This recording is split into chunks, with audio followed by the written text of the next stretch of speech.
Ladies and gentlemen. Boys and girls. Shepherds, if you will. Yes. Is that your Irish accent? Yes. Wait a minute. Oh, my God. Let's roll this back. Do it again. Yes.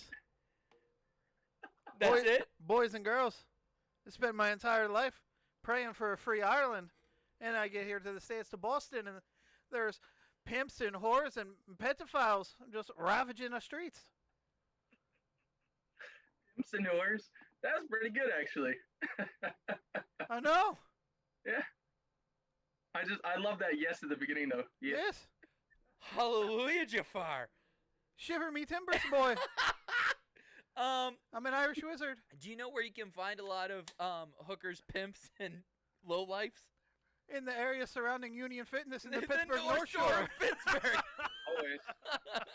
Count on it. The location of the Union Fitness Studios is in the Union Fitness Gym, it's not just a traditional gym. It's more than a traditional gym, my boy. It's where Johnny Bronson used some fucking rope and hung down from the ceilings. Yeah. What do you need some fucking rope for? I love that you just saw this movie and you're already in on the bits. Like, you're like, yep, let's go. This is a 10 out of 10. It's the best thing the Irish people have been associated with in the years. Oh, Jesus Christ. Union Fitness is more than a traditional gym. It's a place where you can transform yourself inside and out based around a variety of classes. Fitness, yoga, strength, and performance training. At Union Fitness, they believe it is their duty hold themselves and their clients to a higher standard. They practice what they preach and uphold the values that make Union Fitness the community that it is. Go to unionfitness.com today. Sign up for a consultation through Union. There is strength, and there is no greater union than two brothers who like beating up bad guys. Tale as old as time. Two Irish guys. They like to drink and they like to fight. Two Irish guys. The movie this week, if you haven't caught on, Boondock Saints. Just like the reason we're watching this movie, it's St. Paddy's Day. Oh yeah, happy St. Patrick's Day. Oh, happy St. Patrick's Day, boys. Oh my. They're always after me Lucky Charms. So Justin's trashed. Give him 5 more minutes before he mentions Protestant whores or something. Yes. Orange bastards. Perfect. So we did do Boondock Saints because it's St. Paddy's Day. We knew we'd be doing the show on St. Paddy's Day. Also, this just kind of happened as a happy accident. Today is officially the 1-year anniversary of Thoughts from the Movies. Thank you. Get the fuck out of here. Thank like you. today? To the day? To the day. Wow. So, is there a more fitting movie for Justin and I to do than Boondock Saints? If the whole show was built on the idea of two best friends growing up loving cinema together, this one it's like Billy Madison, Boondock Saints. It's like a 1-2 punch. This one's up there, man. This is one of those movies that like defines your youth. You know, it's one of those ones that everyone kind of has one. It's like it has a special place in your heart. And I was telling you guys this before the show, but it's like in high school and into college, I watched the movie so many times and I just like stopped after that. So I haven't seen it in a very long time, but going back and rewatching it now, it's just like, it's still so awesome. And it just reminds me of like all those, you know, drunken nights at college and everything. So yeah, this is one of the special ones for me for sure. And you, I believe. Oh yeah. And Zach has never seen it. We're going to get his take on it, which is great. So yeah, what's your like, cause this was brand new to you. Yeah. So I had tried to watch it. Excuse me. I tried to watch it a couple times and I never made it through like the opening credits. And then, man, I was pleasantly surprised. There's like so much that goes on, like besides the story, that I was just like, whoa, this is not like some dumbass movie just for Irish people and like people that like watching people get fucking shot and shit. Right. Like, No, yeah. it's a fucking film. Yeah, I mean, so that's going to be, and I'll just kind of jump over to the topic screen real quick. That's going to be something we're going to get into is this objectively a good movie? Because when you look at movies that are similar to this, spoiler alert for better or worse than, you're talking about like Oscar level fucking movies at that point. Yeah. Like you're looking at Goodfellas, Pulp Fiction, like that kind of level of movie. And it's like, does this belong in that category? Probably not. But who's to say it doesn't? I was, aside from I didn't realize Defoe was in it. Right. I didn't realize some other things, but I was pleasantly surprised by, showing you the crime scene and then a flashback. Yes. And then once we get to the part where Defoe just immerses himself into the scene, I was like, "Oh, this is like more than just this movie." Because once it started with like the shitty Russian accents, right? I was like, Yeah. "Oh fuck, it's gonna be this," and then I was like, "No, this is a lot like more well crafted and put together than I was expecting it would ever be." But it was really good. I think now watching it back, like I definitely went into watching this like kind of like Justin was saying, he hadn't seen it in years, and then it was like I think you had talked about this with Nemo, where you were like you would just turn it off because you weren't associating with the movie anymore, and you're like, I can't not associate, like I need to keep this movie in the glass bubble that I have it in. If I would have turned on Boondock Saints and it sucked, I would have been crushed. Right. I would have like ripped my heart out. I sew myself shut. Yeah. Like, I mean, it would have been really fucking tough for me to deal with. But spoiler alert, it holds up. Yes, it fucking does. I'll probably watch it again this year. Good. It's just fun. It's fun. It's so fun. And it's even more fun when you're hammered or high or whatever you put in your system. Because those moments that you're like watching it and you're like, did that just fucking happen? Now that you've seen it, the comedy of it really starts to sweep in the second, third viewings of it. Oh yeah, I can imagine. Yeah. All right. Well, let's just kind of get into it. The first thing I wanted to do is just your initial reactions, because like we've said, Justin and I, this was childhood for us. A friend of a friend's cousin showed it to us, if you remember, at a sleepover the one night, and life was never the fucking same. How old were we? I feel like we were like 14 for that. 13, 14, I think, was. And, yeah. And if there is a sweet spot to see this movie for the first time, it is that. I can imagine. Yeah. Being a 13-year-old who thinks they like movies, and then you fucking see Boondock Saints, and your whole world just like, and you're like, oh, fuck. It's also this movie. It's so badass, and it makes it seem like so easy to just do this. You know, it's like the guys are just like, we're just gonna start killing people, and next thing you know, they're dropping down from the ceiling, and they're upside down, spinning in a circle, shooting guys one at a time, and like taking them all out. Like, it just makes it all seem so fun and easy, and like you said, it's fun, but it's also like from a movie standpoint, it's actually a really well made movie, and it's like there's some smarts to it, there's some comedy to it. It definitely feels like a little bit higher quality than what you would think if you just saw it like on the shelf or whatever. But yeah, I mean, it's so funny that we watched it when we were so young, right? And like, you know, all the violence and everything of it. So when you're like, yeah, this is the movie of our childhood, I'm like, I mean, it's definitely like, it's the weird one to be the movie of our childhood, but it kind of is in a way. For Adolescence is probably a better way to put it. I would say the movie of our childhood was Billy Madison. There we go. 1-2 punch right there. Also not great when you think about it from a parenting standpoint, but it happens. You know, as from a developmental standpoint, there's nothing fucking funnier than that goddamn penguin. It's too hot out here for a penguin. Yeah, that's the kid in us for sure. And this movie is like the wannabe badass in me, you know, in everybody. So, Zach, you went in with the concept that, like, you were going to hate this movie. Like, I asked in the group chat that we do this movie for St. Patty's Day. You're like, I'm not letting my pick be fucking Boondock Saints, which, you know, it's your pick. You're allowed to do whatever you want. That wasn't meant to sound as aggressive as it came across. No, I was going to be like, no, this was your pick. Yeah. But I think, you know, maybe like a pleasantly surprised.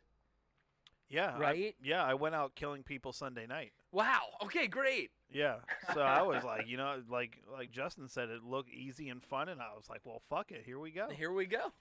No, here but I go killing again. Yeah, fucking mommy, can I go out and kill tonight? Yeah. This is a weird tangent off that, but that is exactly the way I felt after seeing the movie Wanted. Did you guys ever see that movie with James McAvoy and Angelina Jolie? No. Oh my god. But it's like this regular dude, and then Angelina comes on. She's like, "Hey, you're a super assassin," and then he becomes a super assassin and Oh starts yeah, yeah, curving yeah, yeah, bullets and yeah. like doing all kinds of stuff. But anyway, that was like a similar movie where it's like afterwards, I just wanted to go out and like beat some people up and like shoot some bitches. Oh, Same kind of movie with this one. What's yeah. up, D? It Thanks doesn't for sound joining. great. Yeah. It doesn't sound great, but Sometimes you that's gotta how. shoot a bitch. It is Right. what it is. Sometimes you got to kill somebody. So I don't even know where to begin. Like, do you just want to talk about your favorite fucking scenes? Well, Yeah. just give Okay. everyone give everyone a basic rundown on the movie though, Sure. for those who haven't seen it in a while or haven't seen Okay. it at all. So, Yeah. two Irish brothers. Two Irish brothers are at a bar after beating up Coach Beast from Glee. And then they are at a bar. These Russians show up to shut down the bar. And so they like beat up the Russians in the bar. Then the Russians find them in their apartment somehow, and then they end up killing these Russians who turn out to be like low life gangsters. But like, there's a big impending war happening between the Irish or the Italian and Russian mobs, and it just kind of flows as the Irish brothers believe that is they're sent from God to clean up the streets of Boston. And they're going to do this with the help of their package boy friend Rocco, who works for the mob because he knows all the bad guys. And then eventually their dad gets involved. When you try to explain the movie, it does not come across well. So it's their dad? Yeah, El Duce is their dad. Okay, so why don't they ever fucking say that? They do. It's kind of implied. Oh, they do say it, yeah, but it's more implied than anything. That whole plot point is really glossed over at the Yeah, end. because they're like, oh, it has been passed down from our fathers and our furthers. And then he's like, I recognize that chant. Let me finish it for you, boys. And no one's like, Papa? Papa. Like, there's no, Papa, we kill. they don't act like that's their father at all. You Yeah, know, there's it's no their dad. fucking hug. There's no, do you find that on the second movie? Yeah, maybe more in the second one, but he says, He doesn't call him son. They don't no, call Connor, him dad. no, Connor calls him dad at the end when they're sitting in like the hotel room.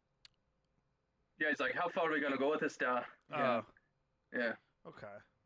So it's like, yeah, it's real subtly implied that it's the family prayer that connects them all, and so when they are each saying it, then they kind of recognize that they're each family. But yeah, I mean, it's these two brothers who have an epiphany one night that their job is to clean up the streets of Boston, rid it of all the mobsters and everything. They have an epiphany in jail Right. because a pipe breaks.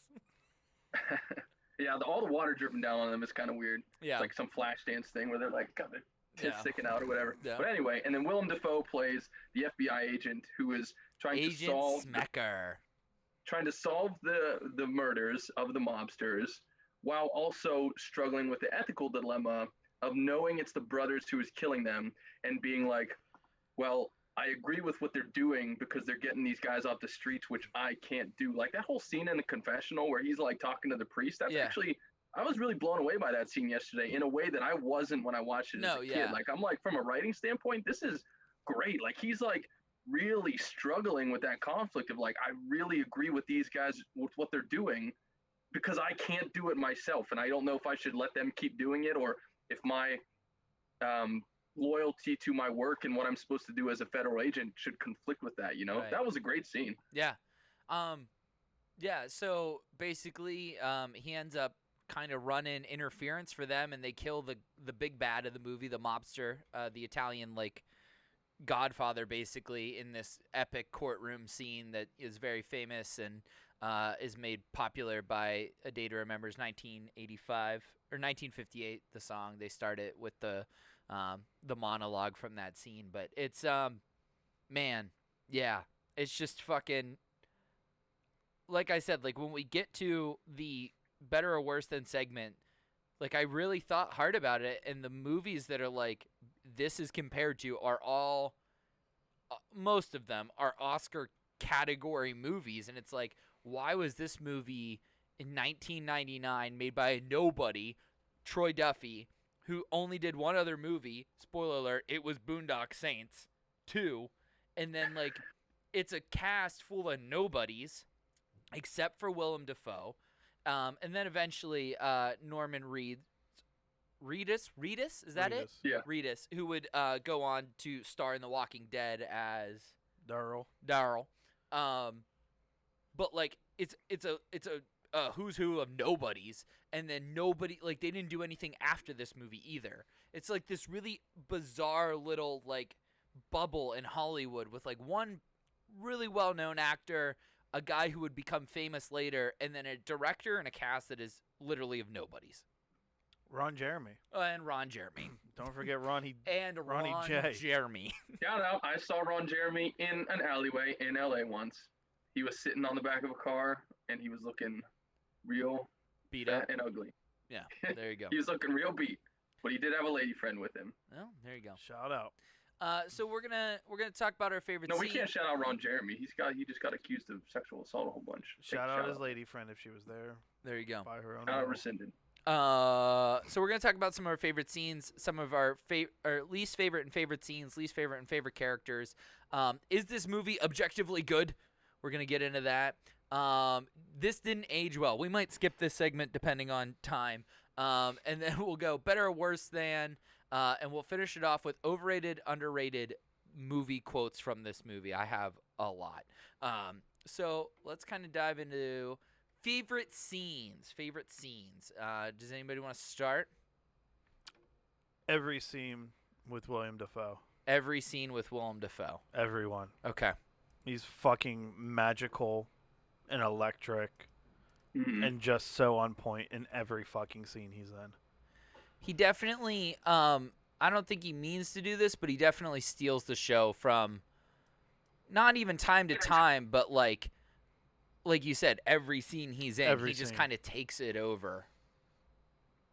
Well, that's, I think, what's the mark of a really great Hollywood actor too, is like usually so there's a lot of instances where you'll have a small movie like this and they need sort of a bigger name to get the movie financed. Like they need at least one person to be in it, even if it's a smaller role that's like a sort of bankable or like A-list person.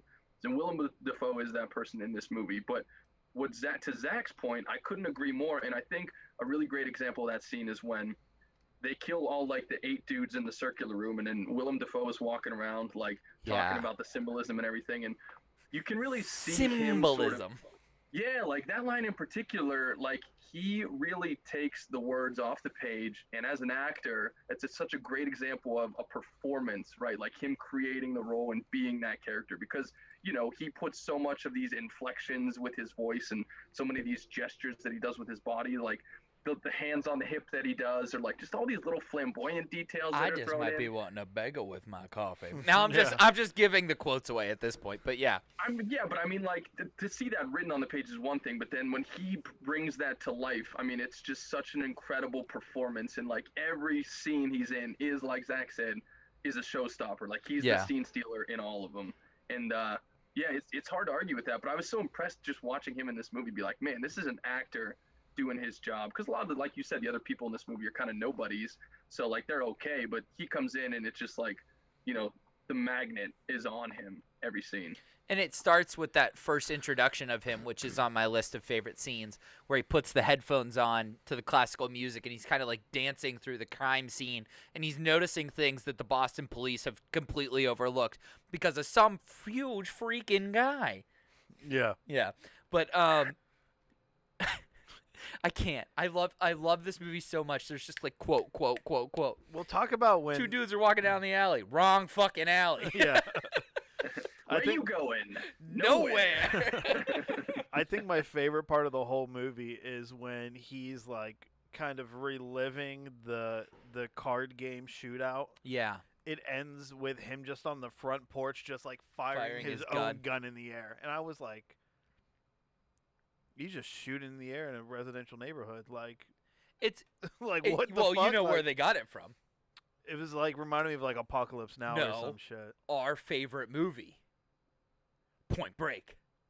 Is it really? Yeah, remember when he thinks he has the shot at Swayze and he like doesn't pull the trigger, Oh reads yeah. his bullet, and then he shoots it up into the air. Yeah.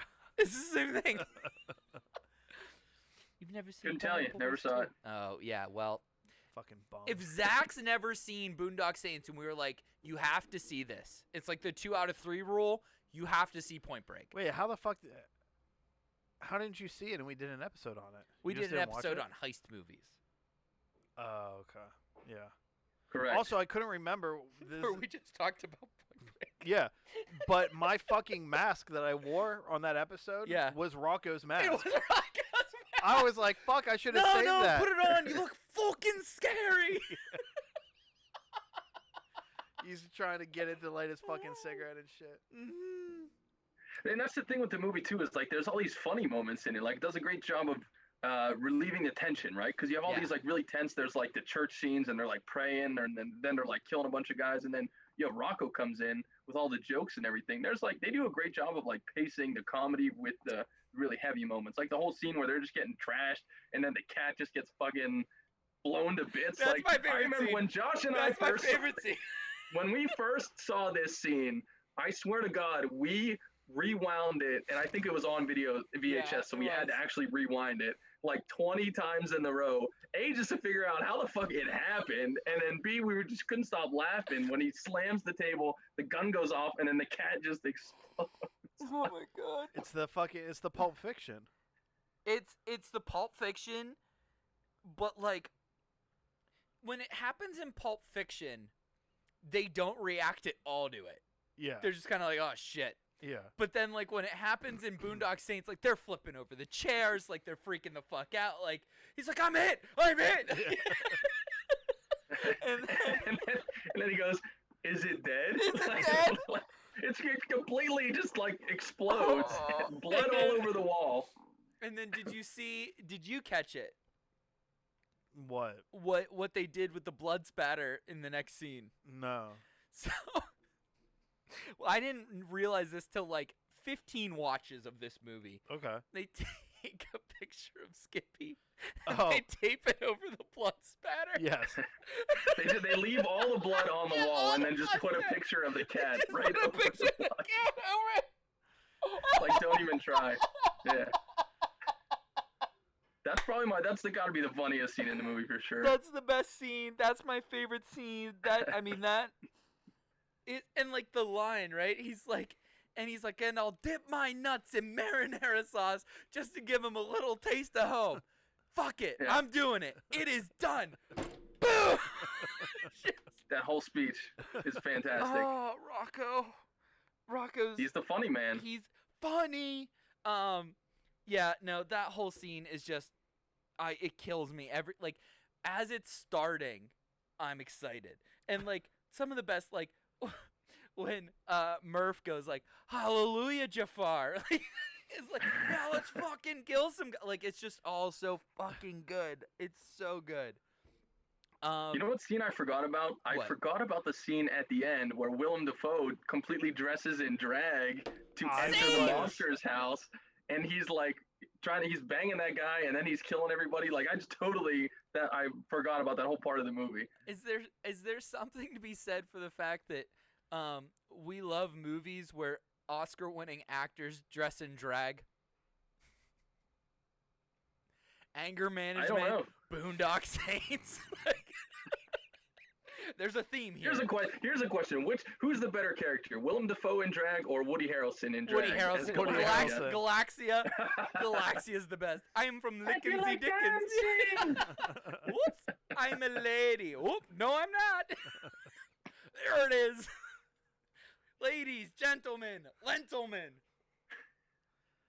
Yeah, but still, no, that is such a great fucking scene, though, and I gotta give credit to Willem Dafoe for really laying it on thick that whole time. It was pretty solid. I think and we kind of already talked about it, but even prior to Willem Dafoe's, like, it's beautiful how Willem Dafoe's like in the middle of the shootout, and like that whole scene is just underrated and not appreciated enough by cinema as being, a really classic scene in movie history. But the El Duce getting out of jail scene, so fucking cool. Like he's fucking Hannibal Lecter. Yeah, he's Hannibal Lecter. He's in all those chains, and like you see everybody doing like the fucking mirror thing to look down the hall at him. I mean, it's like it's a late introduction of a character that could have derailed the movie, but because of the time and sincerity they put into him getting out of jail, it lets you know how much of a badass this guy is and how much of a problem it's going to cause for your heroes. Bro, he doesn't even bring extra magazines. He just brings like Just 12 guns. fucking guns. Just guns. And then, It was like a callback to the scene in The Rock where Sean Connery gets out. Did you guys see The Rock? right, Yeah. right. Same exact thing. Like, he even looks like the guy, Scottish actor. But Well, yeah, it didn't help yeah, that it's Billy Billy Connolly. Connolly. He's got the wild beard and the crazy Right. eyes and everything. Right, You're right. like, I believe Billy Connolly would be this guy. El Duce. Yeah, exactly, exactly. And that dude, that scene though, where they come, like Zach was talking about, you really like the scene where they're in the house and like Willem Dafoe's there and they're going through the motions, and then they go out of the house, and Willem Dafoe's like, and this is it, like they're staring down 6 guys with Right. guns drawn, but And then it's just El Duce. El Duce. How fucking badass is that scene? Like, Right. it's kind of comical in the fact that they all unload about 200 rounds and Oh, nobody yeah. hits anything. No, Like that's kind of the only thing about that except scene for that's, Rocco's like, finger, whatever. Exactly. which is Yeah. on brand. But it's still so badass. Like, the music is there, and like, yeah. Go ahead, Zach. What were you saying? Just Oh, hit, yeah, He was just showing hit, his finger. just hit close to home. Same thing. I That had a happened to you, moment. right? Yes, same Same thing. exact thing. Fucking wild bastard with 12 guns took my finger. That's I bet. I think too an underrated part of that whole sequence then is Willem Dafoe pulling his hair out when Greenlee's like, what if it was one guy with 6 guns? And he's like, Greenlee, you fucking idiot, you know, the whole 9 yards. And then like turns out that's what it was, and like that's where he finds the finger and starts to unlock it, that it is the brothers and that he did miss something, and he kind of like pieces it all together from there. But like him losing his mind over having no idea what was going on in the case is like, it's a really sobering beat in a movie that is like green light go from the drop. Yeah. Did you guys like that? Because I guess Zach more so, because I didn't think about it until we were just kind of talking about it now. But that's really like the scene where he becomes unhinged and his clothes are all like Yeah. messed up. His hair is all crazy. He's freaking out. He's like, who are they? Like, he's just totally lost it at that point when he'd been kind of Joe Cool up until then. Like, Right. did you feel like that scene was awkward at all, or like felt out of place, or did you buy it? I don't know. I don't think I thought it was awkward or that I didn't buy it, but it's just kind of weird that in the midst of him being like, he's being like out-conned kind of by these guys is also when he's like, maybe they're doing the right thing. Yeah. You know, like that's a weird like transition to make in your mind. You know, that he's the FBI agent that's like, I can't crack this case, and then he's like, if you can't beat him, join him. You know, it's just like kind of like a weird thing for like his character, but like in the movie with the scene in the confessional booth, like it's not awkward or weird. You know, it's just like, So it could have been an awkward moment or transition, but you think they handled it well. correct. Yes. Okay, cool. Well, and it's weird because in the scene inside the house, right before they go outside on the street with El Duce, like he calls that whole scene perfectly.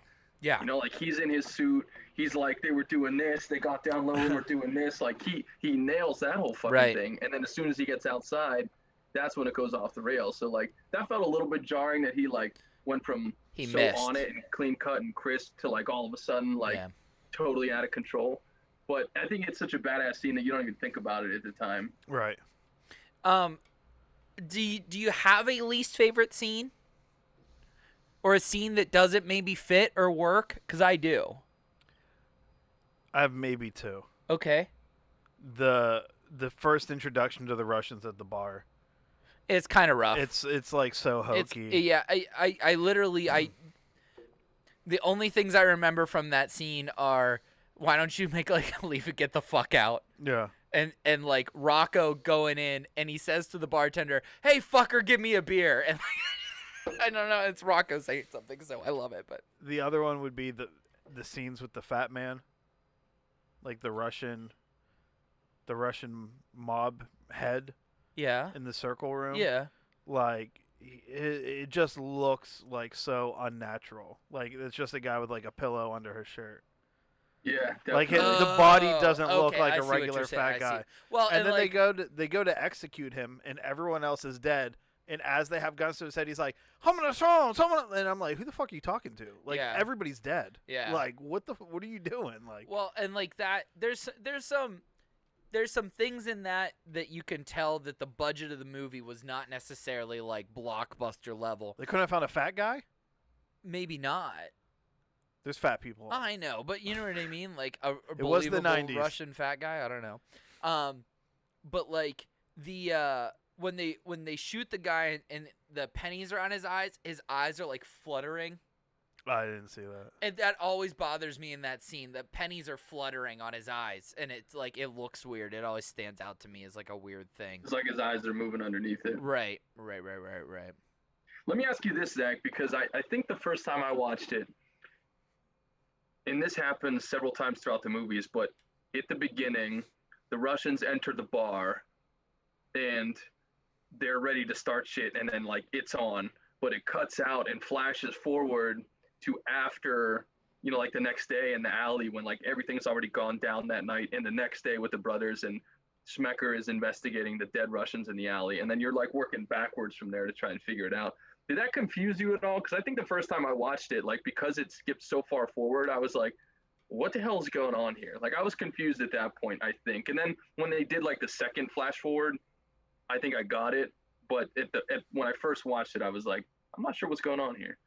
I don't think it confused me as much as I was just like, what the fuck? Like, you're not going to tell me what happened? You know, like I didn't know that they were going to tell me, and I was just like, well, this is fucking weird, you know. But also, like, did you know that it was the Russians in the alley? Because I was like, who are these guys that are like all bandaged up? And yeah, everything?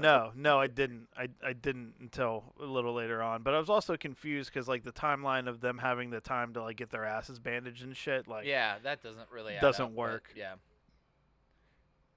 That's my only gripe, though. Okay, Justin, did you have any scenes that you didn't care for? I don't think too many stand out.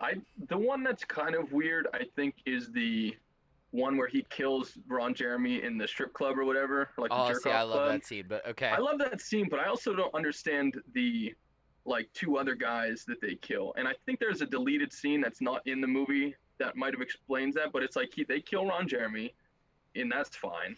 But then there's like the two other guys there that Rocco makes a big deal about killing, and I'm like, who are these guys? What are we doing here? Yeah, it's just other bad guys, pretty much. I guess you don't even see them at all except Yeah. from above whenever they're getting shot. So I'm like, what are we doing here? Why are we wasting our time with this? But Right.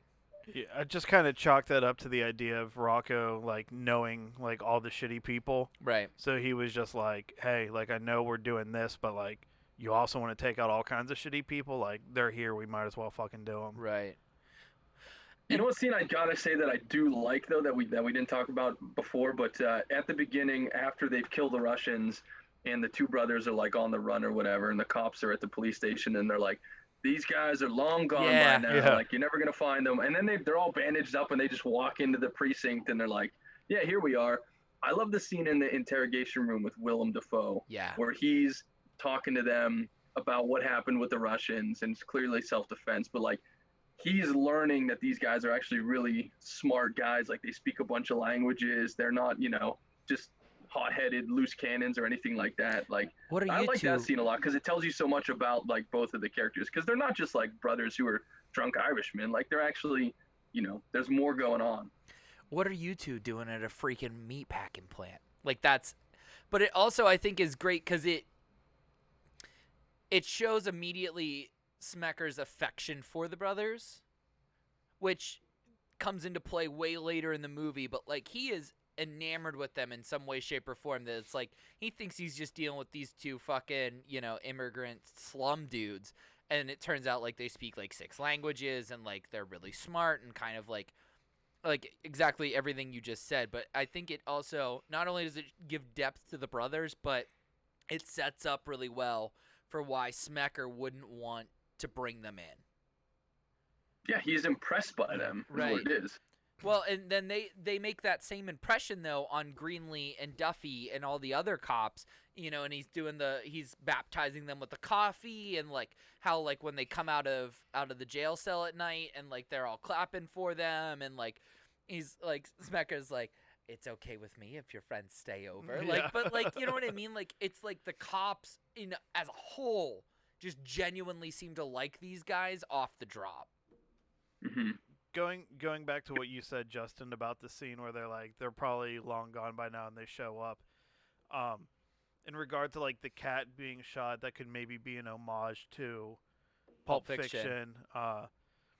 The shooting on the front porch, an homage to Point Break. That scene I loved because it reminded me of one of my favorite movie scenes, and it's in Indiana Jones and the Last Crusade, where they capture Indiana Jones, and he's talking about Marcus. He's like, Marcus speaks a dozen languages, knows every local dialect. He's thousands of miles away. Any luck, he has the Grail already. And then it just cuts to Marcus in this market. He's like, does anybody have a bloody map? You know, that's what that scene reminded me of. And I was like, fuck, that's good. Like, I hope that's what that is. I think that's it. But I think you pointed out why we all loved this movie is because it feels like it was a movie made by somebody who loves movies. Yeah, like, you know, people say that about Tarantino. That's why Tarantino's movies are so good, is because they're for movie lovers. Right. And this one's definitely like that. The one scene I don't like, and I don't know if there wasn't more background put into it or whatever, but when Rocco shoots up the diner. Yeah. I could have done without that. Yeah, I think that old fuck behind the counter needed to go. Well, but like we don't like. There's no other scene with like where the dude behind the counter is like kind of like a smart ass towards Rocco. We met those two characters for the very first time and then we kill them. We have no idea. And he's like, we got our funny guy. They know we're good fellas now. Like, and it's like, I don't buy this. I don't get this. Like, I don't know. Like, are those Rocco's fellow package boys? Like, we don't know much about them. It's just like, it's a good scene because it shows Rocco unhinging. But it was so kind of out of left field in a lot of ways. I think maybe it was just to drive home the fact that, like, the other two, quote-unquote, live by this code. Right. And Rocco doesn't. He got into it for the funsies of it. So he's, like, not as, like, he's just like, these guys are fucking laughing at me, like. Yeah. I bet that. Well, I think the importance of that scene, I agree with Josh in that the scene doesn't really have any bearing on the rest of the movie outside of one important thing that scene does. And what that scene does is confirm that Rocco was set up to go into the hotel room and be killed, because that's what the brothers tell him. They're like, dude, you went into a hotel room with 9 guys and your gun only has 6 bullets. Like, what are you gonna do? Laugh the last 3 to death? Like, and that's and like, he doesn't buy it, right? But when he goes into that diner, I think like it's like Josh said, it's kind of hard to tell. I believe that those two like cronies or whatever confirm that they knew Rocco was supposed to be in there and like get blown away and not make it out, and that they kept their lips tight, which is why they're like, you know, all proud of themselves. But that's why he kills them, and then he kills the bartender who also knew about it. So right. Sal was the first to know. So they're confirming to Rocco that like the mob has turned on him and is ready to dispose of him, which is then why he like, you know, starts hiding from them, and it leads to all the trouble throughout the rest of the movie. It also leads to one of my favorite scenes where the ex-girlfriend's at the apartment and he's like, hurry the fuck up, we gotta go. And he starts packing this odd assortment of things, like an iron. Just like wild shit. The iron comes into play later. Yeah, because I said the same thing. I was like, he grabbed a fucking like an iron. And then later I was like, smart Rocco. God damn. This is a fucking film. But like, they're like, Rocco, and he goes, what? And then we put a meme out earlier about it, but he's like, how come I can't go get a pack of smokes without running into 9 guys, you fuck? And he's like, I will shoot myself in the head right now if you can tell me that cat's name. She comes up with the name, and then it's, what color was it? Like, it's just incredible. It's so good. That line what about the 9 dudes. Oh, yeah, 9 guys you fucked.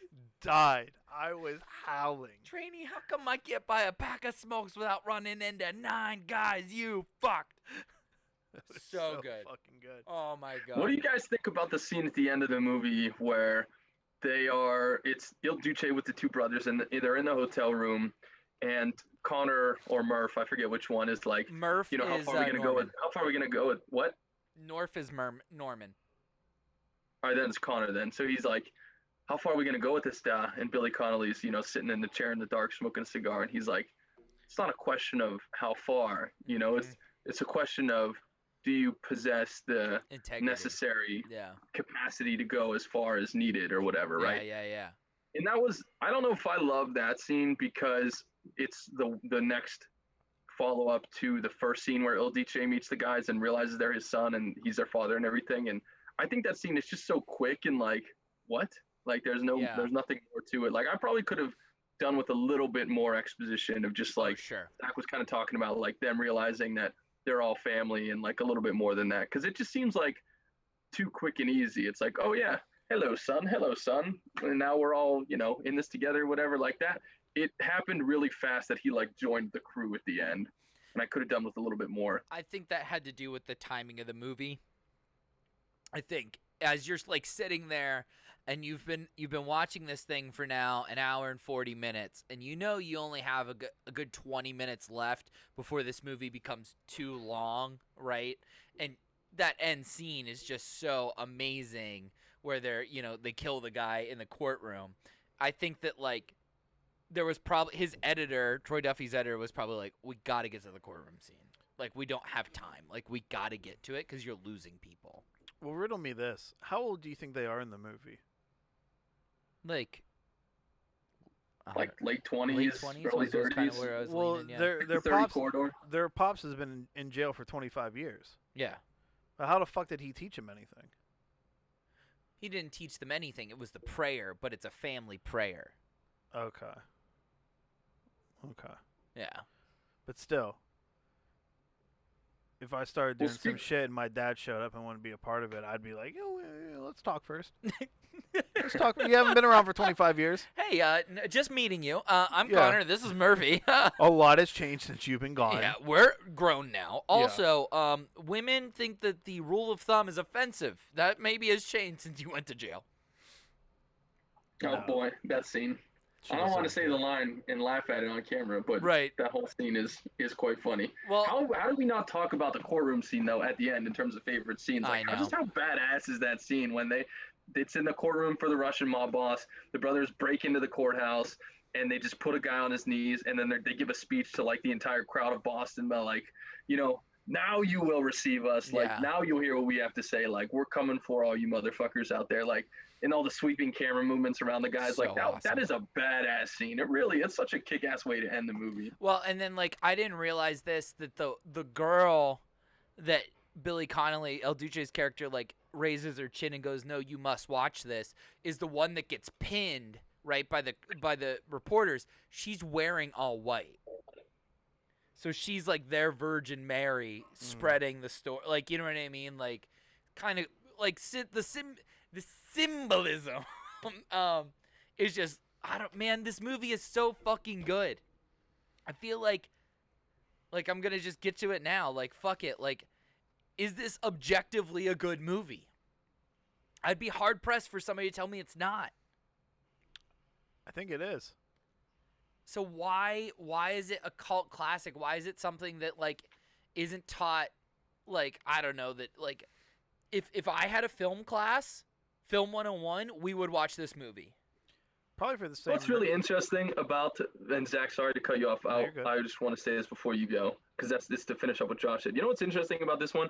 Is this is one of those movies, you can't see it here, but it's one of those ones on Rotten Tomatoes that has such a huge disparity between the critics and the audience. Really? What is it? Critics have it at 28%. What? And the audience has it at 91%. Jesus. So it's just like totally opposite ends of the spectrum there, which is really interesting. Zach, I'm sorry to cut you off there. No, you're fine. And I think maybe part of the reason it's a cult classic and not as mainstream is like the same reason it took me, 20 fucking years to see it. To watch it. Yeah, where I was just like, it's a good point. I know the allure around it, and most of the people that have been like, man, you gotta see this fucking movie, are people that I'm just like, get the fuck away from me. Like people that I don't really fuck with.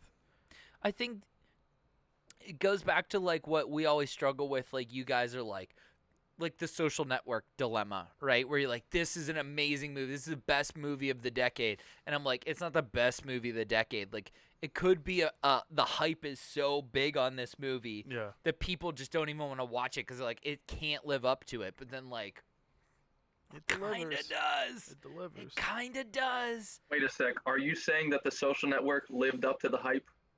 Is that you admitting that on camera? No, I'm saying that Boondock Saints lives up to the hype that the Social Network could never live up to. I'll second that. Let me say this though, a cult classic, right, is a movie that either comes out and bombs at the box office, or Right. that just people like hate and then later grows to become Rocky sort of Horror beloved. Picture Show. Yeah, Mars Attacks. Yeah, Right. sure. All these movies that when they come out are, discarded or for whatever reason that later pick up a big following. I don't know if you guys knew this or if anyone out there knew this because of the trivia, but this movie came out at the same time as Columbine happened, which is why Whoops. it didn't. That's why it didn't get released at all. It was released in like 5 theaters for a week in 1999. So it I just didn't like know didn't that. even Yeah. it didn't even really get a release. So that's essentially why it didn't do anything at the box office, because it like virtually get a went straight to shot. DVD. Yeah. And that's why people have found it over the years, but it didn't get the release that it was supposed to get, or that it should have got based on what was going on at the time, which we've seen recently with events like, other murders and things like that that are sensitive topics that were also Yeah. portrayed in films that had to be pushed. So it's not 'Cause, uncommon. I But yeah. mean, it's essentially Columbine. Yeah. Like when they're throwing the guns over the metal detectors and the whole That was like, tight. I mean, it's. I will You say, understand. I had a similar discussion as to what you're saying now with someone, and I was like, it's wild because there was that kind of pushback almost for like Joker, and Joker, he kills like 4 people. Like they straight, like it doesn't hold a candle in terms of like violent action. Yeah. That's crazy. I didn't know Joker got blowback.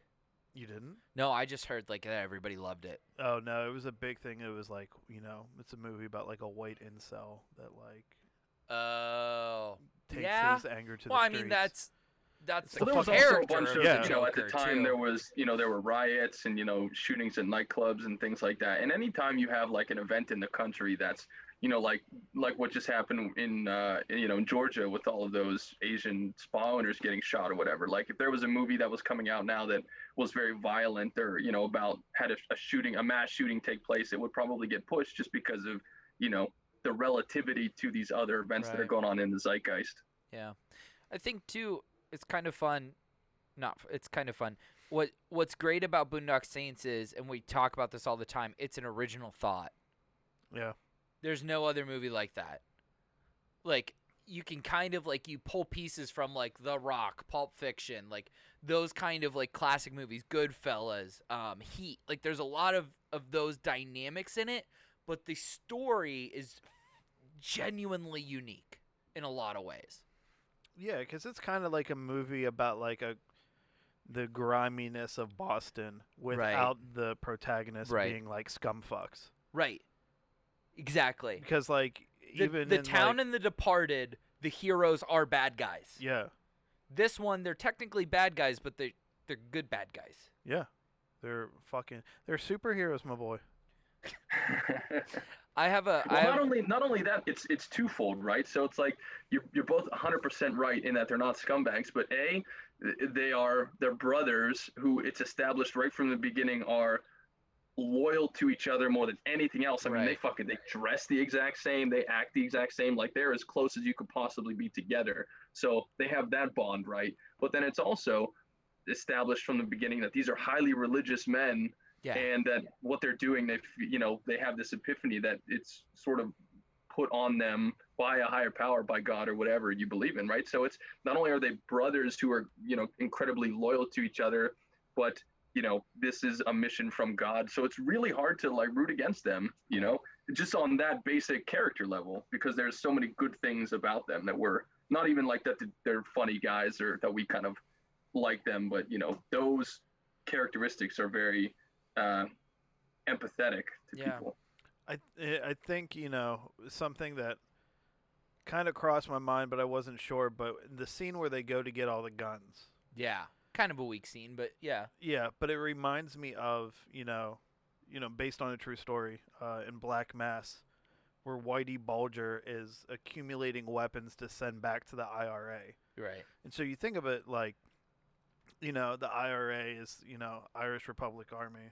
And that they're guy like, that guy's IRA that they buy the guns from. Yeah, and so you have this idea in Ireland where these people were like, fuck you guys, like, you can't just, like, stranglehold our way of life, like, we're gonna have straight terrorism through the fucking 90s or whatever.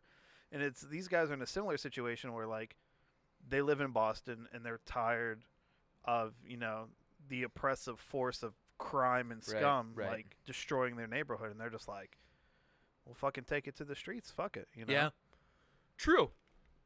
It's an Irish love story.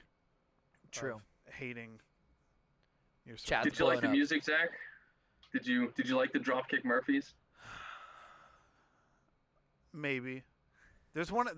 Which one's the one I like? I think I don't like Flogging Molly, but I think I think that's what you've said, that you don't like Flogging Molly, but which you one's like State of Dropkick Massachusetts? Dropkick. Murphys. No, that's Murphys? Dropkick. Yeah, I fuck with Dropkick. Okay, then yeah. Dropkick's more of a heavier like metal rock band, and they're not all from Ireland. Most of them are from Boston. Boondock Saints is massively overrated. Only good part is Willem Dafoe. There was a firefight. So wait a minute. You said it's massively overrated, and then quote the movie. I can guarantee you there's no massively overrated movie that I just know quotes from off the back of my hand. Copper Final 12. That is the best line of the movie. It I is. will say though. There was a I don't know how we can firefight. talk about it with favorite scenes, but there was a firefight. Yeah, that was amazing, by the way. Yeah. But why is it overrated? Ask the dude. Yeah, well, whoever you it is. just did. They're in the chat. So Hey, Why mister, is it explain overrated? yourself. Yeah, Or Yeah. Mrs. or Mrs. yeah. I don't have any problems with it. Cooper Final 12. We're fucking waiting for you, Fina keyboard 12. warrior. Yeah, keyboard hero. Why don't you type your answer, son? I am There's glad. definitely movies that I could quote that are overrated. Yeah. Like what? All kinds of movies. Like what? Name one. Do it, bitch. Get it? I don't want to say Get Out because I can't say that's overrated. Right. I was gonna say, right. say get. You don't quote overrated movies. What's You an definitely overrated can movie? quote overrated movies. I can't quote The Social Network. Right. Smoking meats. I don't even know what that's from. meats. Something Mark Zuckerberg said. Oh, last okay. year. Yeah, I don't He know. said, "I am a bitch." Okay, well then Okay. we're in agreement. Yeah. All right, there you go. No idea who you are, Cooper Finn. But we're at glad 12, you're here. But We're thanks glad for you're here. watching.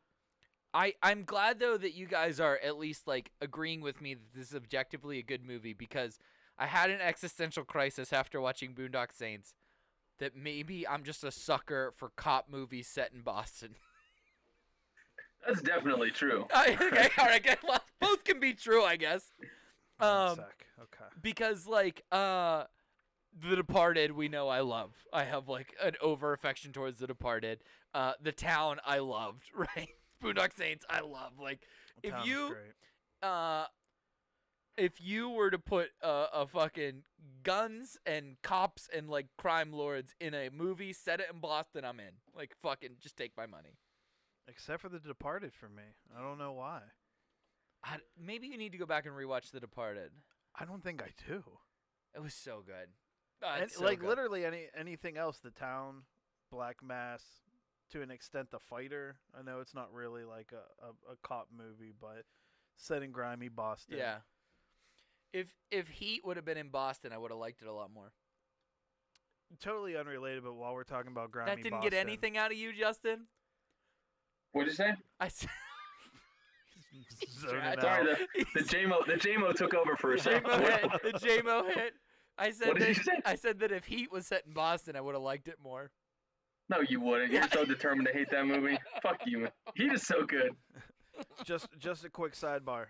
If you guys have seen The Fighter, obviously we find out at the end that they're not filming a documentary about Mickey Ward's return. They're filming a documentary about Christian Bale, like being a drug addict. Right.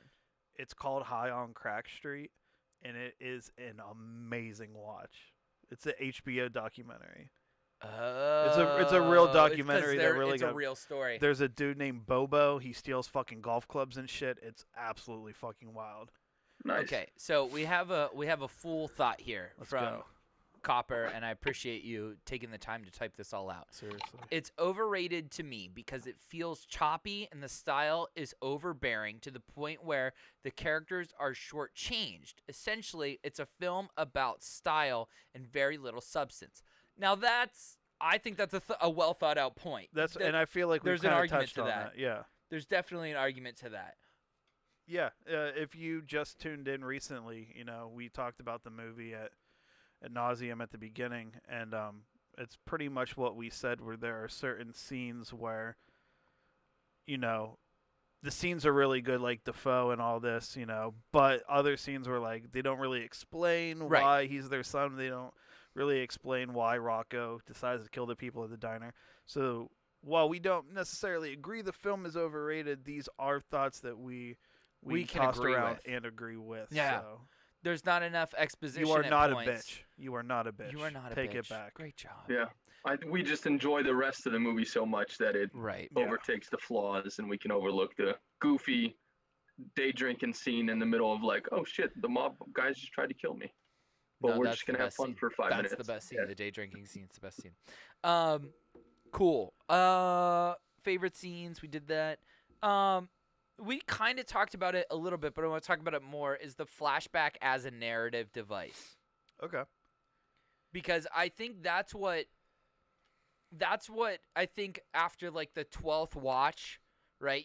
Like when we were 14, like it was guns, it was funny, it was, whatever.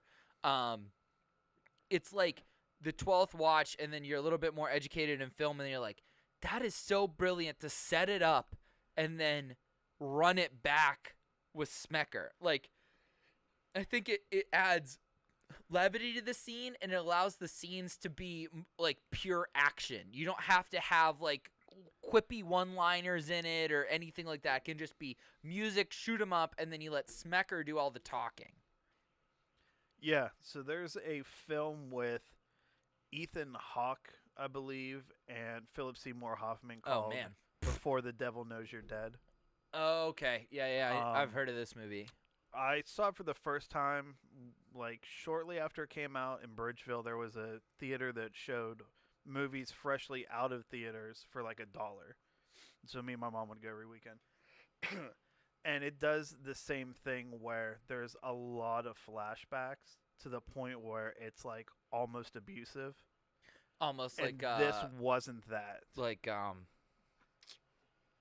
Nolan-esque. Yeah. Where he hits that button a little too many times sometimes. It will, yeah, especially in Before the Devil Knows You're Dead. It's very, like, a lot of flashbacks, but a lot of, like, interchanging story, like in Crash. And the mix of the two is just, like, so, like, like, I watched it within the last year, and I was like, this is not what the fuck I remembered it being, and this Okay. is, like, hard to watch. Where this, because I don't think you're ever really expecting that when you start a movie, that you're going to be dealing with flashbacks. You know what I mean? Right.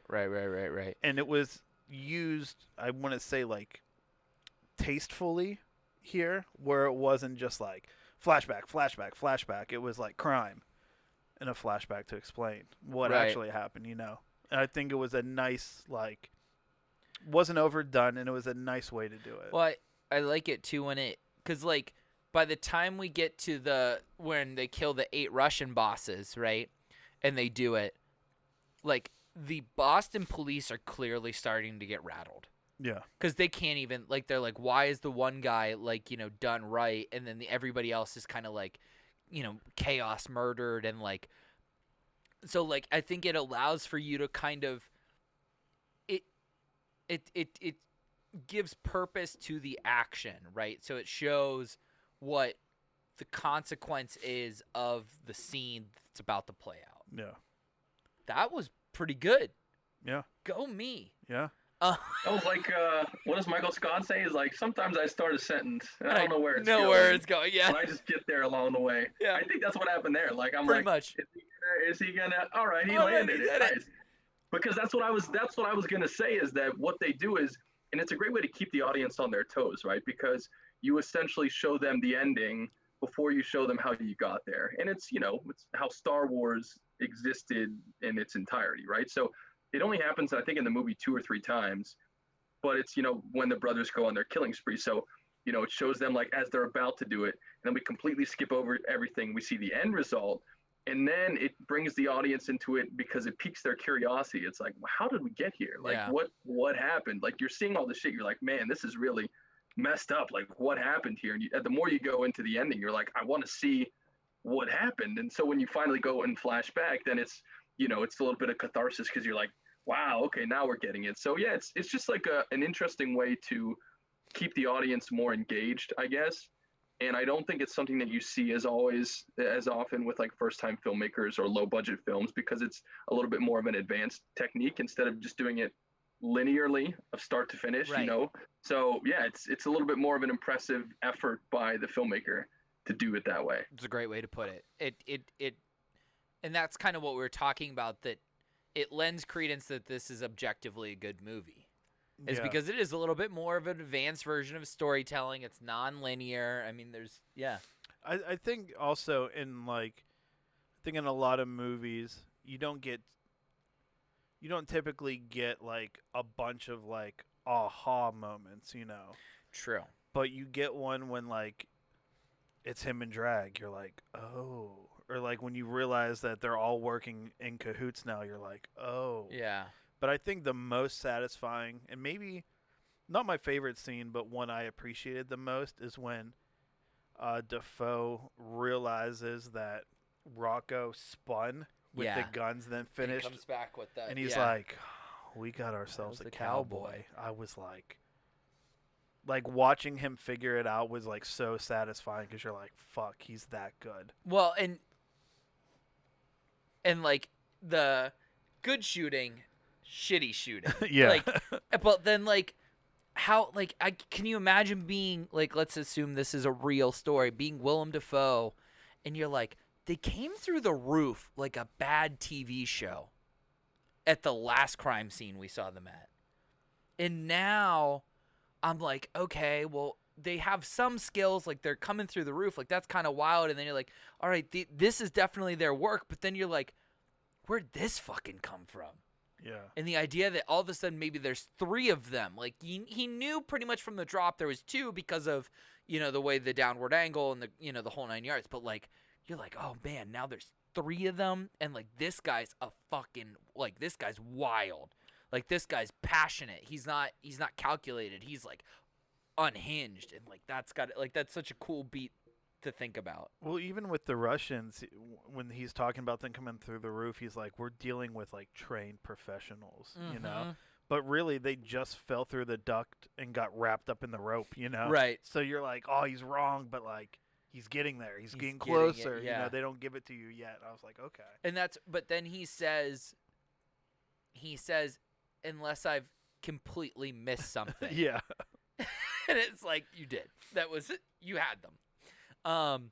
It's just the right amount of like smart and funny Yeah. too. Like it's complex enough that like he can't figure it out because the scenes are so different and there's so much happening. So it's like it's actually like it's not just a dummy action movie, right? Like he's trying to figure out and he can't. Like he's struggling with that. But then there's these little pieces of flair in there with like the way he acts and says things. So it's like it's a very fine line to walk. So it's not cheesy or not overdone. So like they lean into the fun aspect of it a little bit, like just enough so that it is fun without crossing over into being campy. And that's why this movie it's so finely walks that line, and that's why I think it works. Zach, you know what other movie does that? Point Break. Yeah. I don't want to Fucking hear nerd. if I hear Point Break again, I'm leaving. I'm Okay. just getting out of here. I don't want to hear about it. I don't ever So want to watch it. Point Break. I have a list of movies that I want to go through, and we're gonna do better or worse than Boondock Saints. Oh, And God. when I put this list together, I was like, man, these are like some fucking movies on here. I don't know how much I want to like really get into this, but the more we've talked about this, I feel like Boondock Saints is going to put up a pretty good fight. So, whoa. Max Majeranek, what's up? Boondock Saints is an actually good movie. It's like your friends say, yeah, I could write a movie and it'll have some cool shit in it. 40 million of those pitches fall apart, but Boondock Saints is the one that was actually good. none of the pieces of the puzzle should work together, but through sheer luck, it does. That was Couldn't agree beautifully more. put. Yeah. That was beautifully And that put. person's exactly right too. I mean, you have a million of those come out per year, and they're just shitty action movies where it's just all action and cheesy dialogue, like, die motherfucker, like, Yeah. whatever. And this is more than that. Yeah. All right. Shout First- out what? Cooper. Oh yeah, what's up, Coop? Point Blank. Point Break is so much better. If you're hanging around in the chat, I want you to let us know which ones you think are Yeah. better. We're comparing Boondock Saints. You're not even to- drinking. Justin No. and I have been drinking all day. What is your Boondock deal? Saints to the following film, so let us know. Let us know what you think on the films that we're going to run through, and maybe some ones we missed that we should compare it to. First one up, though, is The Town. We've covered this on Thoughts from the Movie in the past. Go back, listen to it on our podcast and YouTube channel, Thoughts from the Bench podcast. Thoughts from the Bench YouTube channel, podcast, Thoughts from the Movies, anywhere that you consume Thoughts from the Movies. Town is better, says Copper, whatever it is. I wish, I think of, Koopa Troopa is what I look at when I see that. All right. Justin, The Town, better or worse than Pulp Fiction? Or Wait, what? than Boondock Saints. The Town and Boondock Saints. I think that one's tougher than you would think initially. I think it really because is. your initial gut reaction is to say The Town, right? Yes. I mean, we're talking that's like Best Picture caliber. Right. And I'm not going to lie that it is. I think The Town is probably a better movie. I mean, you have the A-listers. I think the writing is a little bit better in that movie. I mean, all around it just seems like you're a step above. Like Boondock Saints would be the best team in the minor leagues, and they wouldn't, quite be in the major leagues. But Boondock Saints is definitely closer than you would think. I will give it to The Town, but I'm not trying to disrespect Boondock Saints in any way because I think that it should at least be in the conversation. I agree. Zach? Yeah, I agree. I think Boondock Saints is probably more fun. I think I might enjoy it better on a rewatch just for the comedic aspects. Yeah, The Town's kind of heavy. Yeah, The Town's a little heavier to process than Boondock. But I can't say it's better than The Town. The Town is a A-plus film. damn near Well, let me ask you guys masterpiece. this real quick. Let's Sure. compare the rundown of performances in both movies. Which The cast do you Town. like better? You got The Town by Jeremy a Renner. landslide. You know what I'm I queuing know. up right now. You know what I'm queuing up. Our favorite on-running joke. Willem Dafoe and Rocco and the two brothers versus, Jeremy Renner? I mean, I think the characters in Boondock Saints might be more memorable and fun than The Town. Justin, I just want to ask you one question. How many cast members of Boondock Saints have their own music video about Oh my how God. they're the main attraction? Let's fucking go. This is Probably less than The Town, I would think. the best Less- on-running joke in Thoughts from the Movies is this fucking music video. It's either the best or the worst. I Did don't you know guys which. know, and I've been holding this in for the next time I got to shamelessly bring up Jeremy Renner. Did you guys know that Jeremy Renner had an app? Yeah, we've talked about Did we this. talk about this already? Yeah. Shit. All right, never mind. We tried to find it on the App Store, and it was All right, gone cool. now. All right, never It mind. was, it was deactivated in 2017 or something. Jeremy Renner's people.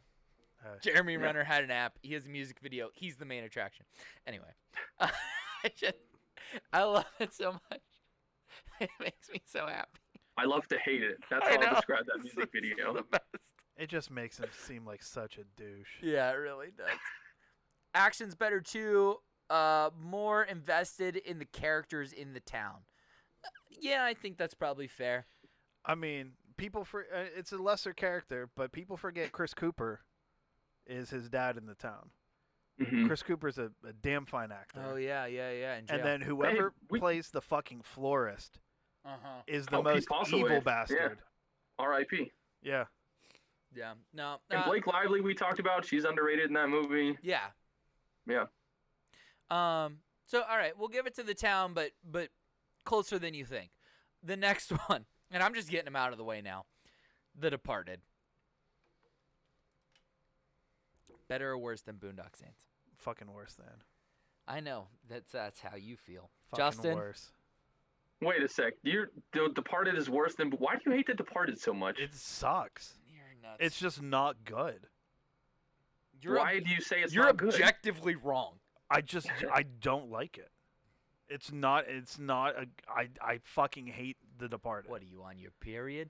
No, I need you to elaborate here because we're talking Best Picture winner, Yeah. like all around. Scorsese. You know, I Yeah. love Scorsese. I know he's. Like, I've watched The that's how Irishman we like bonded. 16 fucking times since it came out. There's, Marky Mark and Leo and like the top-notch cast. You got the mole inside the cops and the mole inside the criminals going like it's great. I can't imagine what you would not like about that movie. Maybe I'll watch it again, but I watched it for the first time maybe last year. I will give you my DVD so you don't even have to put money into it. It's on Netflix, I think. Whatever. But like the cast is there, Yeah. but it just doesn't fucking The do cast, anything the director, for the me. plot. I mean, it's great. It's fucking. You're so. Well, wrong. that's surprising. I'm gonna say that The Departed's better. It's probably a little farther away from Boondock Saints than The Town, I think. I mean, because given the cast and the director and everyone behind the movie, I think is just top of the line all the way around. So, yeah. Again, probably closer than you would think, but Departed is the clear winner. The Departed is way better, says Cooper. Max says you cannot like it, but it's fundamentally a well-made movie. He's talking about The Departed. Cooper says that's how you weave a multiple characters into a fascinating story. I agree with both. Yeah, I mean the writing is outstanding because you have the dual storylines, right? It's Right. not just there's a mole in the police and you're trying to find out who it is. There's a mole in the cops, and there's also a cop mole in the criminal, and you're trying like interweaving them is the best word that you could put. I mean, it's just it's masterfully done. I'm sorry, Zach. It makes me sad that you don't like that movie. I think the only saying it's the only reason Willem Dafoe on his best day is only better than like Mark Wahlberg. That's not true at all. Stop it. You think Get Willem the fuck Dafoe outta is here. better than Leonardo DiCaprio or Jack Nicholson? Yes. Wow. Willem Dafoe is surprisingly like in the conversation to be with those guys. I mean, Okay. the roles that he's in are diverse, and he just goes full throttle in all of them. I think Zach, you like The Lighthouse a lot, right? I try. Yes, but it has no rewatch value. Like you Oh can't. no, I would never You watch it can't again. watch it at home on your TV. Like if you missed it in theaters, you fucking missed the boat. You know. Okay. Yeah, No pun Willem intended. Dafoe he's an incredibly talented actor. Okay. All right. Okay. Yeah. I'm pleasant that there was that much. I was happy He's the that Green there Goblin, man. was. He is the Green fucking Goblin. He's the Green Goblin. Avenge Goddamn it. me! Yeah. I'm pleasantly surprised that you guys gave me that much blowback about him being in the same class as DiCaprio and Nicholson. So I'm happy. I'm happy about it. I don't think he's been in as many big movies, but I can't think of a bad Dafoe performance. Yeah, I didn't. That's, I watched. that's a good way to put it. Yeah, he's not been in the big movies like the No Money, like Jack Nicholson. You think of obviously The Shining, Cuckoo's Nest. Like he has a list of Yeah. classics, and Leo obviously as well. Willem Dafoe, I don't think does as many. Like he'll do a great movie like The Florida Project that he gets nominated Did you for. see That's a really it? beautiful movie. I loved it. It was, Absolutely. yeah. I didn't really love it, but I mean, I just liked him it. as I like a loved it until property the ending. manager is like I didn't make it all the way through. I'll be honest. It gets too real at the end, and then it makes me sad. But yeah, it's like he plays a Florida hotel manager, and he's amazing. So Willem Dafoe has done a lot of movies that I don't think people have really seen. So He plays Jesus. his top 4 on IMDb is The Green Goblin in Spider-Man, Vincent Van Gogh at Eternity's Gates, Bobby in The Florida Project, and he in Antichrist. Those are his top performances. Cooper, Willem Yeah, Dafoe I mean, is he was in Platoon. He was in Last Temptation of Christ. Like he's been in a ton of movies, big movies. Well, not big movies, but well-reviewed movies. Cooper says Willem Dafoe is a legend. Speed 2 and The Return of Xander Cage are watchable because of him. Okay. State of the Union. Okay. All right. Triple X, yeah. Yeah. Okay. So we're gonna give it to The Departed, I think, is what our thing was there. With an honorable mention to Willem Dafoe. Also, he's well hung. Good to know. Shout out Big Dicks. That is a well-known fact about him. Oh, Really? really? Oh yeah. Bigger than John Hamm? Oh. Does John Hamm have a He's big? got a monster Yeah. cock. Oh yeah, he's got a I wrench. didn't know that. He's got a Nessie-looking Justin. dick. Justin, he's got a wrench, you know? 8-inch wrench. 8-inch Got a wrench. big wagon on him. Yeah. Yeah, it's like Fassbender, Dafoe. Yeah, like those are the top guys. All right, let's go to I Justin. don't know why we all know this. Well, Justin, I think you like this movie, Smokin' Aces. I haven't seen Smoking Aces. I thought you had. I'm wrong. Have you seen it? No, I have haven't any of us seen seen? it. All right, No, okay. moving on. Chat, let us know. I Smokin' always Aces. get like Smoking Aces and 21 grams and like yeah, they're all 21. right around the same yeah, I time. feel like all these like Seven Psychopaths. Lucky Number 11. Like Yeah. there's a lot of movies I think kind of blend in together. Speaking of Lucky Number 11, Get this piece of shit. better or worse than Oh. Boondock Saints? Derek, if you're still watching, I'm sorry. The Lucky Number 11 is like what Boondock Saints would have been if they were a little too campy. Yeah. I think. Yeah. Like, Hang but on, but it's also like I did like Lucky Number 11 for what it was. let's I find think Boondock out. Saints is like a slightly better version of that. Let's find out. I mean, Let's see what happens here. See if he picks up. one does have Lucy Liu and one does not. That is true. Are you calling Josh There. Hartnett? Hey, what's up, man? Hey, you're live on Thoughts from the Movies. Oh no. Lucky Number 11, better or worse than Boondock Saints? So, okay, hold on. I had a casino. I had a whole night. I got a stimulus check from the government. Let's This has been go! a glorious Uncle evening. Joe at the Riffers, I bitch! have a mask on, walking with my beer to a table. Let me take my beer off. Josh, this is arguably the most shocked I've ever been in Thoughts on the Bench history. Can you repeat? First off, I just want to say I'm so pissed at Zach for not watching this fucking movie before tonight. But can you repeat the question, please? Is Lucky Number 11 better or worse than Boondock Saints? Technically, it is worse than, but I'm talking about Let's the go. fraction of a hair Let's go. that you accidentally shaved off that you didn't mean to, and half of that, and then half of that. Like, these movies are just GOAT A1, GOAT A2. I mean, they're straight steaks. That's a but- fucking lie, but whatever. Goat number 1 and goat number 2. That's number 11, but when I say fraction, I'm talking Adam Sandler versus Adam Sandler's alter ego, Adam Sandler. Like, they are just parts of the same. So we're talking conversation, Josh. we're talking Happy Gilmore versus Billy Madison. Yeah. We're talking Zach versus Boyd. Like, I really can't describe how I rank them, but one is better than the other, but they're the same people, and it's frustrating to try to decide between It's me, bitch! It's me, bitch! All right, please enjoy the rest of your stimulus check Yeah. spendings. Appreciate it. Cody just came back with like 46 tacos, so we're going to have some fun. There you go. Bet it Awesome. all on black. All right, love you, boys. Love Good you, show. bye. See ya. All right, so there you have it. From the biggest Lucky Number 11 fan on the planet, Boondock Saints is a slightly better movie. To say it's more coherent Yeah, it's a little more coherent. is fair, Yeah. but it's Oh it's my God, not that was great. funny. This dude would love Derek. What's happening?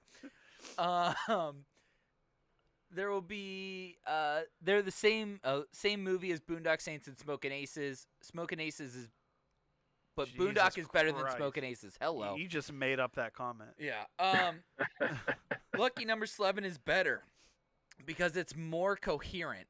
Lucky Number 11 is also massively underrated. It's not my favorite movie, but it was better than I was expecting, and It has your girl in it. I would take her on a one-way flight to Pound Town. She's so pretty you'd hold her hand in public. I'd eat her ass in public. Well, I don't know that we need to go that far. The king does what the king wants. Yeah, what if Lucy Liu was sassy? Sassy Jacqueline. Or Yeah, whatever. Jacqueline Hey, missed out. Anyway, could drop that ass on my face like the claw machine Right. in If Toy you- Story. if you really like Zach and you would like to hear his thoughts maybe more unhinged, check out A Great Depression on podcasts available in podcasts everywhere. Justin, I think you were given the edge to Boondock. Yeah, definitely. Yeah, I will as Same. well. Same? Okay. All right. This one's really tough. It's also a Bruce Willis movie. Sin City or Boondock Saints? Can we all agree that Sin City is better than Lucky Number 11? Yes. Okay, let's start there. That's easy.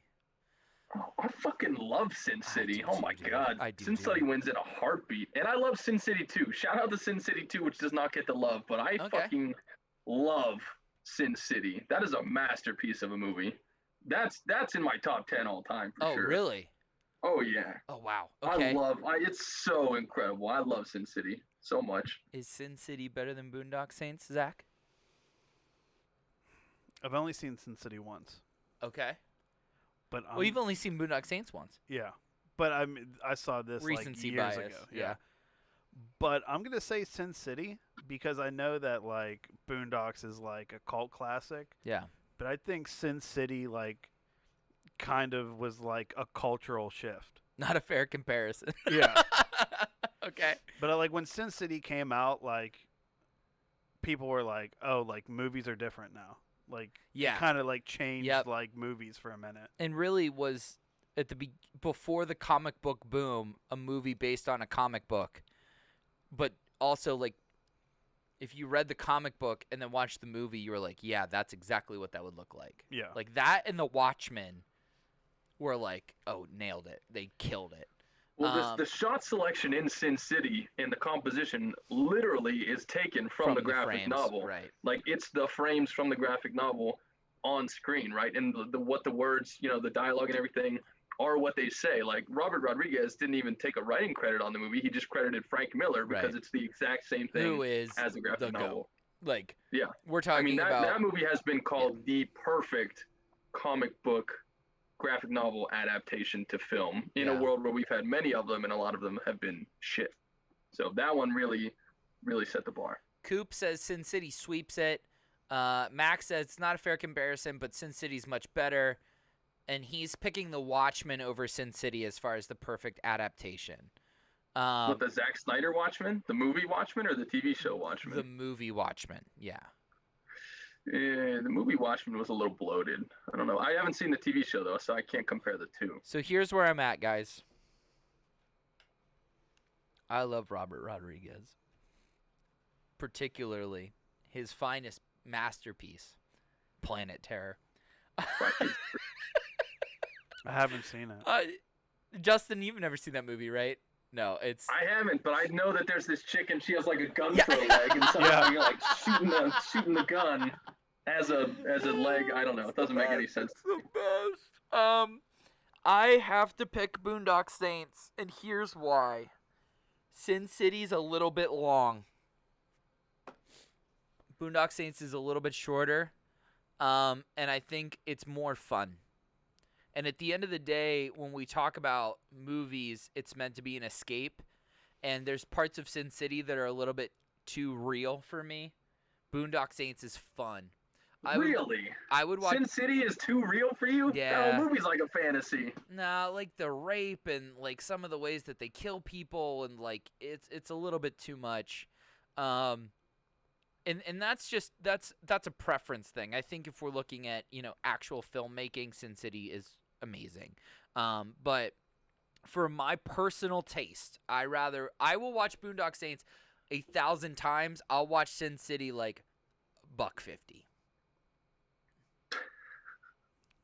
That's still respectable, so I'll What? take it. Although I agree with the guys in the chat, though. It's a tough comparison between those two movies. I mean, Yeah. outside of being like, I guess, crime movies, yeah, they don't have too much in common, I think, but both excellent movies. Oh, Max is backing you up. He's saying The Watchmen isn't good. I'm sorry. Speaking of Zack Snyder, though, I don't know if you guys are fans of Justice League, but I'm pretty sure his 4-hour cut of Justice League just dropped on HBO Max. It did. And it's supposed to be really good, actually. I saw that the lights camera barstool guys gave it.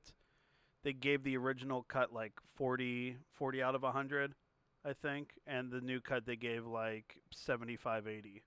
Isn't that crazy? Why don't studios just get out of the fucking way of the director every once in a while? And because Well, Zack Snyder, he left the movie because his daughter committed suicide. Oh, So it wasn't the studio's whoops. fault. Hand up. Didn't I know thought- that. I thought he got replaced by like by Josh Whedon.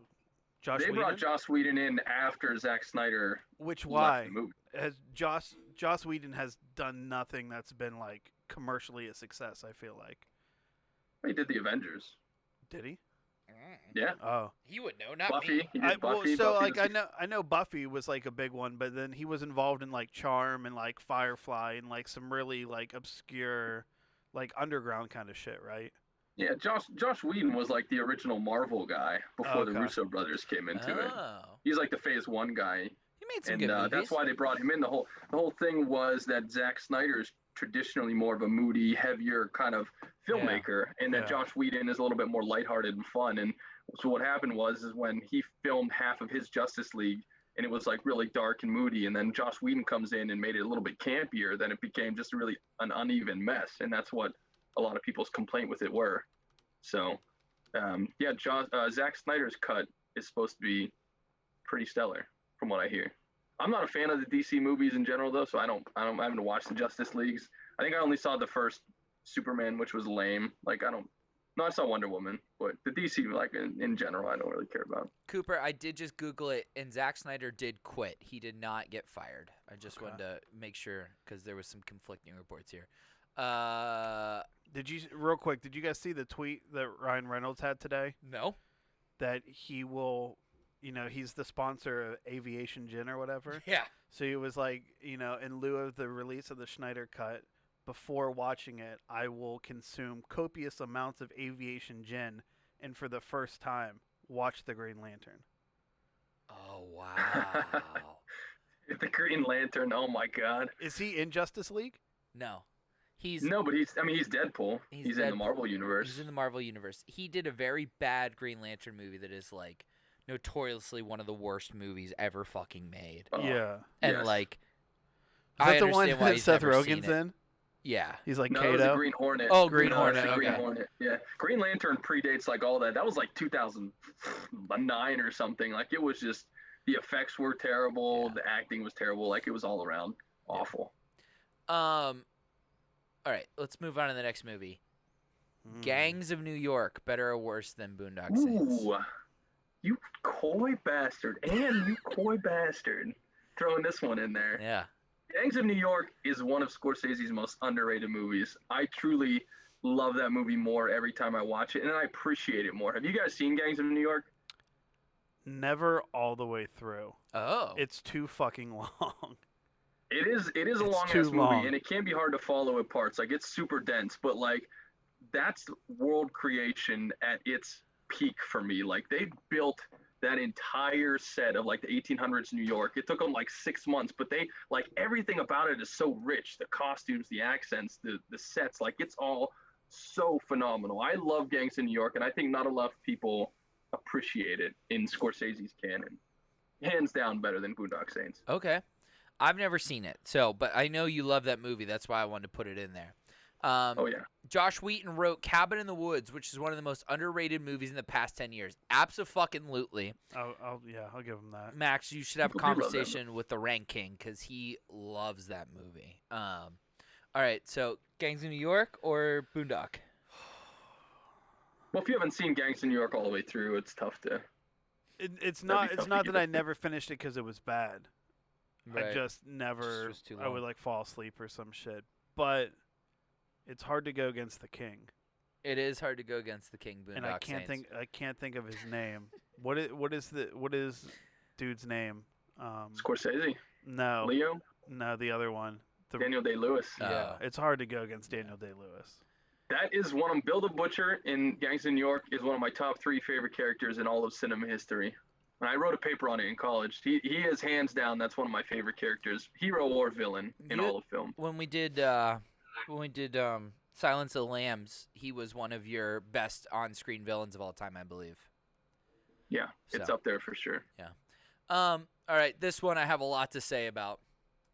Pulp Fiction or Boondock Saints. This How could you say Boondock Saints over I Pulp can't. Fiction? I feel like that'd be sacrilege. Nobody as much can. as I'm tempted to. it's I mean As you know, like in the beginning of the movie when they go up and they kiss Jesus' feet, it'd be like if they went up, kissed Jesus' feet, and then peed on Jesus. Like that would be essentially what I would do by picking Boondock Saints over Pulp Fiction. It's my guy's masterpiece. It's my guy's. It's his A1 film. It's amazing.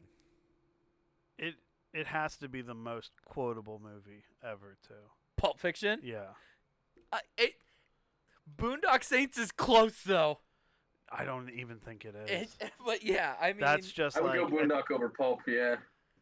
for I always have a hard time remembering Pulp Fiction. I'm not gonna lie. it's because it's very monologue based, whereas like Boondock Saints is like little quippy one-liners. Pulp Yeah. Fiction's like he says a fucking funny like the Royale with cheese thing is like a 10-minute monologue, not like it's not like a what they call it, a Royale with cheese. It's like a whole bit. yeah. That's the thing with Pulp Fiction is like I remember the characters and like the lines and some of the gags, but like the actual story of it, I have no idea. And like I totally always forget that Bing Rames is in it and like all the stuff that happens with him. Yep. Like I remember parts of Pulp Fiction really well, and then other chunks I completely forget about. Pulp Fiction is Boondock Saints' Big Daddy. That's fair. Yeah. I mean, it's such like it's not even a throwaway scene because it's so important to the plot of the movie, but Christopher Walken's coming to see young Bruce Willis doing the monologue I about carried this your- watch up my asshole for Yeah. 6 months to bring it to you. yeah. I mean, it's just so. I mean, fuck. It's so quotable. It's so good. It's so good. It's almost a It's the perfect best. film.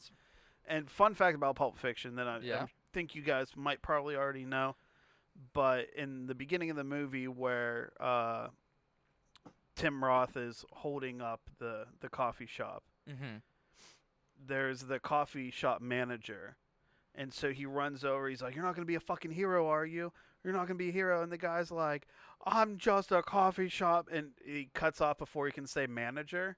And in the credits, his character is coffee shop. That's awesome. I didn't. And it's know like that. details like that that's like, Only Boondock Saints is good, but it's the king. It's the fucking king of movies. It's yeah, it's so good. And would you guys put, because Boondock Saints was Troy Duffy's first movie, and only movie. would you guys also put Reservoir Dogs above Boondock Saints? Yeah. Reservoir Dogs is my favorite from Tarantino. So yeah. I like Reservoir Dogs more than I like Pulp Fiction. I think. The first time I saw Reservoir Dogs was in theaters for like the 20-year anniversary I was release. like, what? Like you were No. 3? Like No. And it was so cool because there was like a little brief introduction by like Tarantino before it, but before that they did trailers of movies that the stars were in, so it was like they showed a Robin Hood movie trailer that like Harvey Keitel was in and shit like that, and it was just so fucking cool to see. Michael Madsen as Mr. Blonde is. Oh. You say how like Bill the Butcher or whatever is one of your favorite on-screen villains of all time. Like Michael Madsen as Mr. Blonde is hard to beat for me. Hard to beat. He's so iconic. It's so amazing. You gonna bark all day, little doggy, or you gonna bite? Winding back here in the chat, Coop says Gangs of New York is better, maybe not as entertaining, but better. I like that. That's cool. Yeah, it's not a fun movie. I mean, it's certainly more dramatic. It's Right. heavier. Yeah. Pulp Fiction is Boondock's Big Daddy. We witnessed. What we witnessed was a fucking miracle, and I need you to acknowledge it. Inglorious is Tarantino's masterpiece. We're gonna do a whole Tarantino episode, maybe like a month of Tarantino. It's really hard because like there's a couple of people in movies that Justin and I have been like putting off as to like when do we have a viewership that like we feel like would go with us on these fucking things. And one of them is Adam Sandler and the other one is fucking Quentin Tarantino because they're both icons to us for totally different reasons, but like they're both highly important to us and why we love film and why we became filmmakers and people who wanted to work in this industry. So I watched Inglourious Bastards 8 times its opening week. that's awesome. I saw it in theaters every fucking day, and I watched a bootleg copy on my computer once. I famously watched The Dark Knight 3 times within the 24 hours of its release. Fuck yeah. Yeah. And that's another movie that we're just waiting on. All right, so yeah, I think we're all gonna go Pulp Fiction over Boondock Saints, though. Yeah. I think you gotta. Okay, and then this is the last one. Goodfellas, better or worse than Boondock Saints? I mean, we're all gonna say the same thing. Who's gonna start? Boondock Saints is a more entertaining movie, but Goodfellas is a better movie. There you go, Coop. I took your thing because I can't bring myself to put Boondock Saints down. But I mean, it's fucking Goodfellas. Yeah. It's fucking Goodfellas. Yeah. I mean, Goodfellas is. I mean, it is. Yeah, It is. It is. It is. If Pulp Fiction is Tarantino's masterpiece or up for Tarantino's masterpiece, I mean, Goodfellas is Scorsese's. No. Yeah. I mean, I hate to say a perfect movie. It's a little long for a perfect movie, but it's close. It's It's right there. It's so fucking good. It's so good. It's so good. Justin? I mean, Goodfellas is all right. I don't love What the Goodfellas as fuck? much. I'm not. Here's my beef with Goodfellas, and I said this on the show that we did about Goodfellas. When it comes to mafia movies, there's so many similar elements in all of them to me, and it just sort of feels like all of them are just really long and really dense with all the different characters, and everyone acts the same, like all the Italian stuff and everything. Like there's a lot of familiarity to them to me. So I don't love Goodfellas as much as I respect it. Like I respect it 100 out of 100. Personally, like if I never watched Goodfellas again, I'd probably be okay with it. I would certainly agree with Josh that Boondock Saints is way more fun, and I would want to watch Boondock Saints more than I would want to watch Goodfellas. I don't think Goodfellas is not my favorite Scorsese movie, but I mean it's, you know, when it comes to gangster movies, it's certainly, if not The Godfather, you know, then it's number one. Coop says Goodfellas is cinema. It's facts.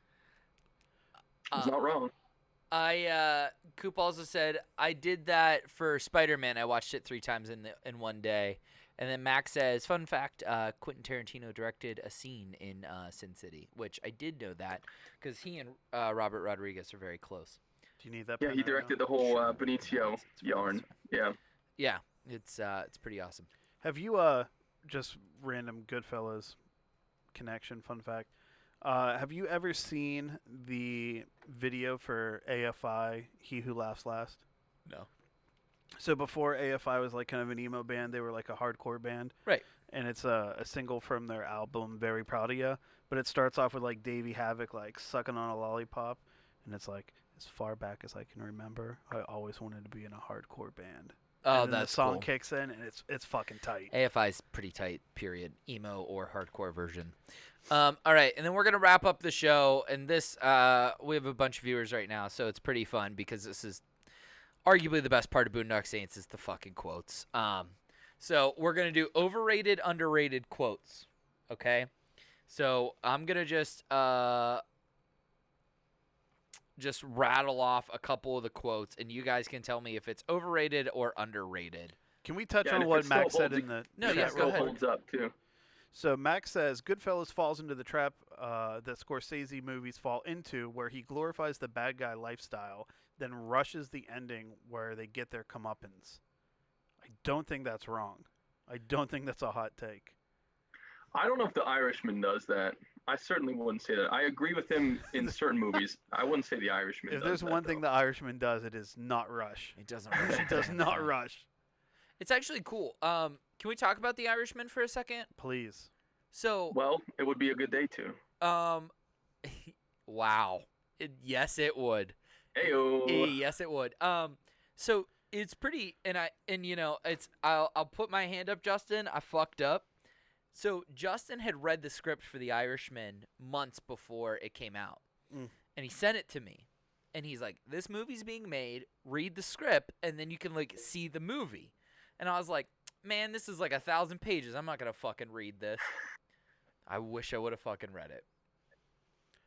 People, I don't know how long it'll take for it to get the credit it deserves, It'll be tough. but it's I think, tragically underrated movie. It'll be tough. Stephen Graham as Tony Pro is maybe one of my favorite performances in the last 10 years. Wow.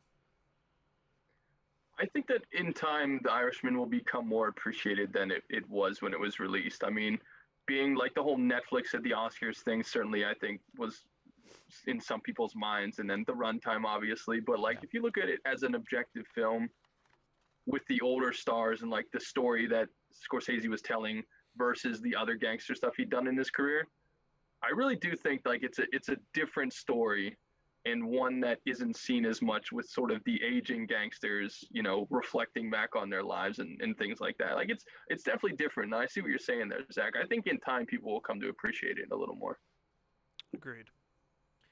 Okay, so also real quick on The Irishman, there's a thing online, and just Google it, but there's a thing that'll tell you where to stop The Irishman.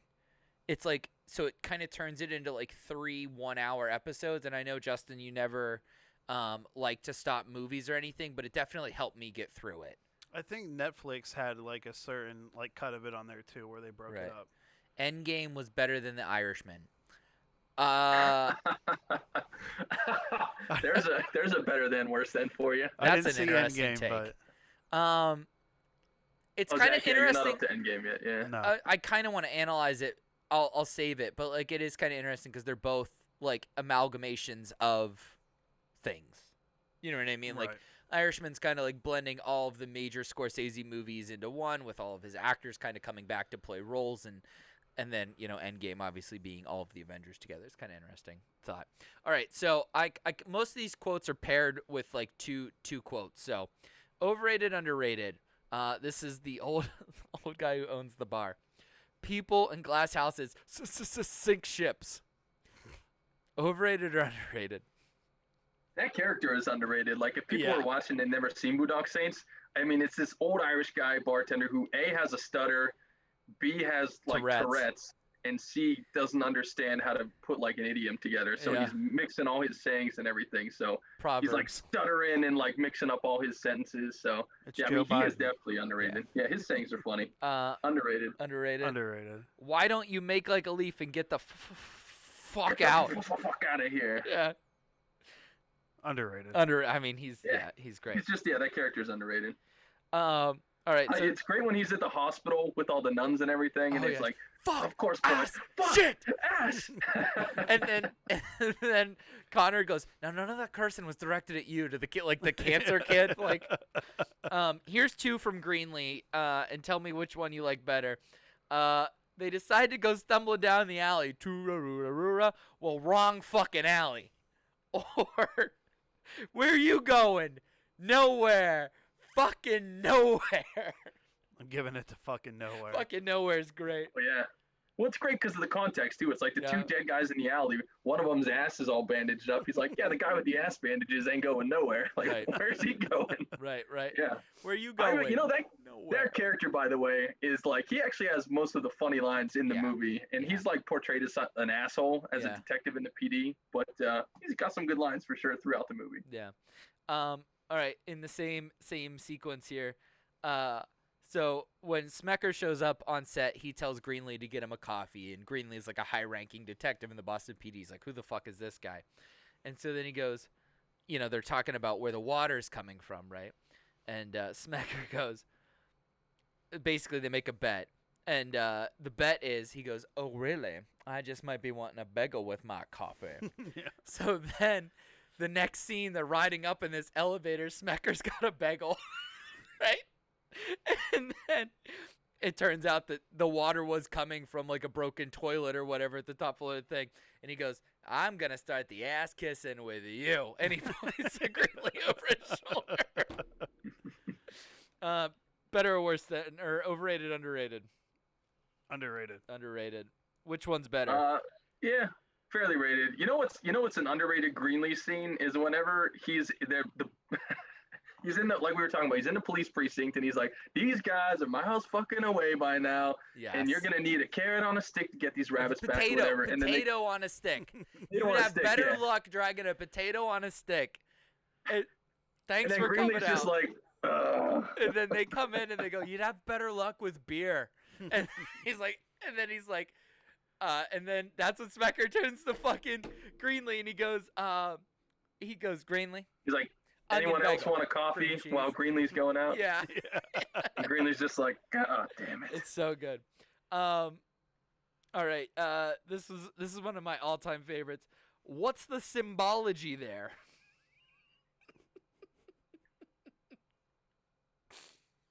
Oh, are you gonna keep going? No, I mean, Okay. what's the symbology there? And then The symbology there. so it's Smecker and the cops going back and forth, and then so he goes, "What's the symbology there?" The Boston cop says, and then Smecker goes, "I'm sure the word you were looking for was symbolism. What is the symbolism there?" Which you can see that clip on the Thoughts from the Bench Instagram page, where I took all of our Wild. heads, Wild. plopped it on, and Justin's Yeah. obviously Smecker, and I'm obviously the one that says symbology. Which I love, by the way. Yeah, that's a great clip. I thought, as I wrote down a note here, and I was like, thoughts from the movies is essentially I'm Greenlee, Justin is Willem Dafoe, and Zach is Rocco. Hey. I'll take And it. then I I'll said, take that. Yeah. and then I've told that joke before, oh, so. there you go. And then, yeah. I was like, oh shit. That's what... I was like, that's what the fuck that's from.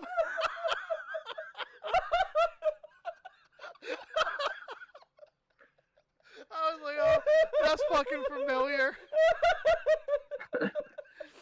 We didn't pass down prayers in my family line.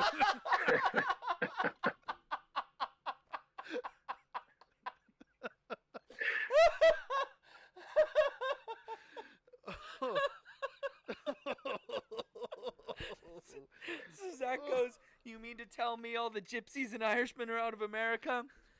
I'll have a Coke then." Oh my God. Jesus Christ, this fucking show. All right. Wow, I'm rattled. Now to get back on track. All right, so how about what were you gonna do? Laugh the last three to death, funny man? It's a great line. That's one of my favorites for sure. Yeah. Especially because it's such like a duh moment. Yeah. Like, bro, you got 6 bullets. There's 9 guys. What are you doing? What are you Like, gonna do? Laugh the last three to death, funny man. All right. How about Hallelujah Jafar? Because his name's Jafar. That's like his fake name when he's delivering the food. And and so Rocco's getting real wound up, and Murph just goes, "Hallelujah Jafar."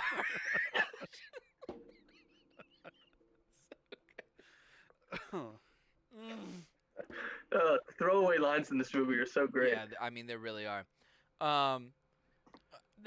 This one's one of my all-time favorites. It's unfortunately a line I have used. It's why can't I buy a pack of smokes without running into 9 guys? You fucked. That could be the best line in the whole fucking movie. It really could. I hope I never have to use it in real life. No, but I it's did. a great line. Yeah, I did. There'd be horse afoot, my boy. Yeah. So Did then, you feel like a badass though when you busted it out? yeah, I did. It's bad. Like in 2021, I regret saying it to this person, but in the moment, it was very fitting, and it landed. If I You're ever like, see yeah, her, I I'll say pulled it to that her off. again. Yeah, no, I wouldn't say it to her again. Okay.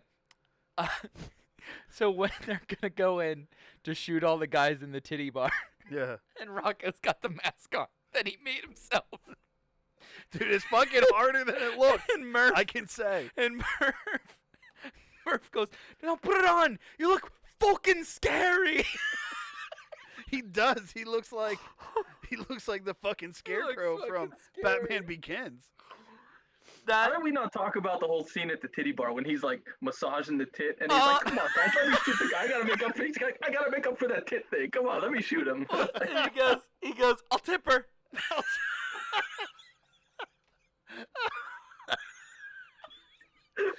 That's assault, brother. I had it on the list of things that did not age well. You can't do that no I'll more. tip That's probably where Ron Oh. Jeremy picked it up from. her. I'll tip her. Picked it up on set. What the fuck are you doing? I'll dimmer. I'll tip her. I just every time Rocco tries to do something good, it just never works out. The tits get in the way. Right. It's just that whole scene is totally unnecessary, but like the angle of it, like the porno music starts to play and shit. Oh my god, is it funny? All right. It was a firefight. One of the best. So good. It might be the best line in the movie. It lands too. Like it's just so Right. powerful because it's like it's swelling. It's building that whole scene to like when it happens, and then Willem Dafoe's piecing it together, and he's like, "Oh, it was the firefight." He's like Yeah. loading up or Yeah. whatever, you know? Yeah, so good. I missed this one because I got excited about the Hallelujah Jafar, but they can suck my pathetic little dick, and I'll dip my nuts in marinara sauce just to give them a little taste of home. Fuck it. I'm doing it. It is done. Boom. That whole speech, yeah, epic. And the brothers are just there like laughing at him. Yeah. They're like smoking, and they're just like laughing their heads off at this Right. point. So good. It rivals the Bill Pullman speech from fucking Independence Day. It really does, though. really It does. really does. And then the last one I have here, and this is something we didn't talk about, but using the interviews, like the news interviews over the credits, I thought was I like loved it. an awesome piece. But the best line from that is, "I'm ready to get busy. I'm ready to get busy." It's the last quote. And like I would imagine those were unscripted, right? I don't know, but that guy Yeah, but like, just- what would they have been asking them about? I Because don't they know. clearly had to have been just like off the street people. But I don't know what they would have been asking him. I don't know. Because like a few people reference the Saints, like it's pretty, Yeah. you know, like it's pretty directly tied to them, even though it feels like real footage. I mean, but good, that guy. He's like, they should be in every major city. Then he's like, where do I sign up? I'm ready to get busy. I'm ready to get busy. Like, it's just so fucking good. Oh fuck, that I was love one. this movie. That was I one love of the it so much. scenes that you rewinded to. That we would rewind when we watched that movie. Was that guy saying, "I'm ready to get busy"? All right. Hey, boys, before we wrap up, What happened? we're going to play a little game. Oh, you got serious on me. Play a little game about my pick for next week. Ooh, okay. I have... If it's Point Break, I'm gonna be real disappointed. No, it's not. So I have 3 movies. Okay. I have associated one to the number 1, one Uh-huh. to the number 2, one to the number 3. Okay. You guys will each pick a number. Uh-huh. The remaining number is the movie we'll watch. Ooh, okay. Wow, this is really convoluted to pick. Are you gonna tell us what the other movies are after we pick? Yeah, I'll Okay. disclose those before I tell you what we'll be watching. Okay, great. Justin, you want to go first? No. All right, I'm picking 3. Okay. Then I'm picking 2. Okay. So 3, they were all kind of tied to something we mentioned tonight. So 3 would have been a follow-up Defoe film with the Grand Budapest Hotel. I'm glad we're not watching that one. Have you seen it? What? I hate Wes Anderson. Okay. Oh, fuck you, Wes Anderson. What? What if You all go 3 right of these to are hell. Wes Anderson? They're not. I I was hope gonna so. say, I'm being like, fuck! Now I have to watch the one where the kids are in their underwear. That one's so weird. I changed my mind. I want to watch number 2. I'm picking number 1 is the one I want eliminated. All right, what's 2? So wait. No, what's 1? 1's eliminated. What's number 1? Okay, what's You 1? can't. You already eliminated number 3. I eliminated 3.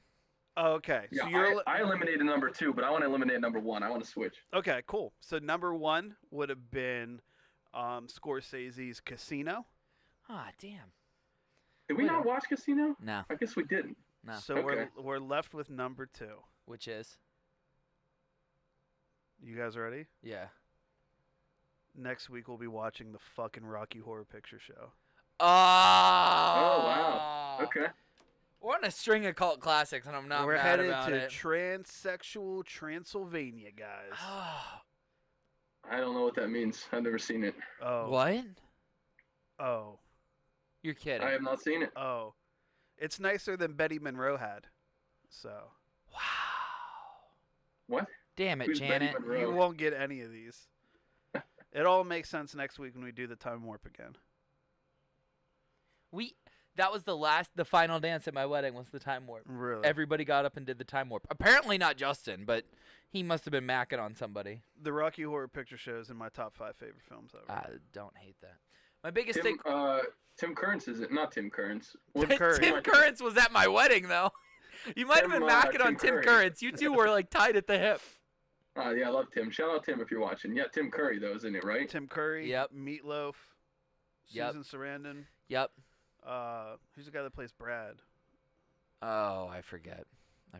Barry Bostwick, maybe. Maybe. Damn it, Janet. I love you. My biggest takeaway from Boondock Saints before I drop off, who expected Norman Reedus to be the breakaway star? Great point. True. 2, if someone has Veritas and Aquatus tattooed in a bar, always avoid them. Yes, that's Facts. a great point. It's a great point, Max. All right. Fucking Shout yes. out to those guys for joining tonight, by Yeah. the way. Yes, Max thank and you. Koopa and whoever. Every Wednesday, 8 p.m. on Twitch. And next week is, if you like Boondock Saints, you probably like Rocky Horror Picture Show. I'm just going to throw that out there. Probably. You probably are that person. Yeah. All right. Next week, we'll do the time warp. Until then, make sure you stay tuned to all the Thoughts from the Bench content we got coming out. We're here Monday, Tuesday, Wednesday, Thursday, Sunday, bringing you content on Twitch. And then A Great Depression drops everywhere on Mondays. The Vault drops everywhere on Fridays. Yeah, man, check us out. We're growing every day, and it's been a pleasure. So that wraps up Thoughts from the Movies this week. Thank you all for tuning in.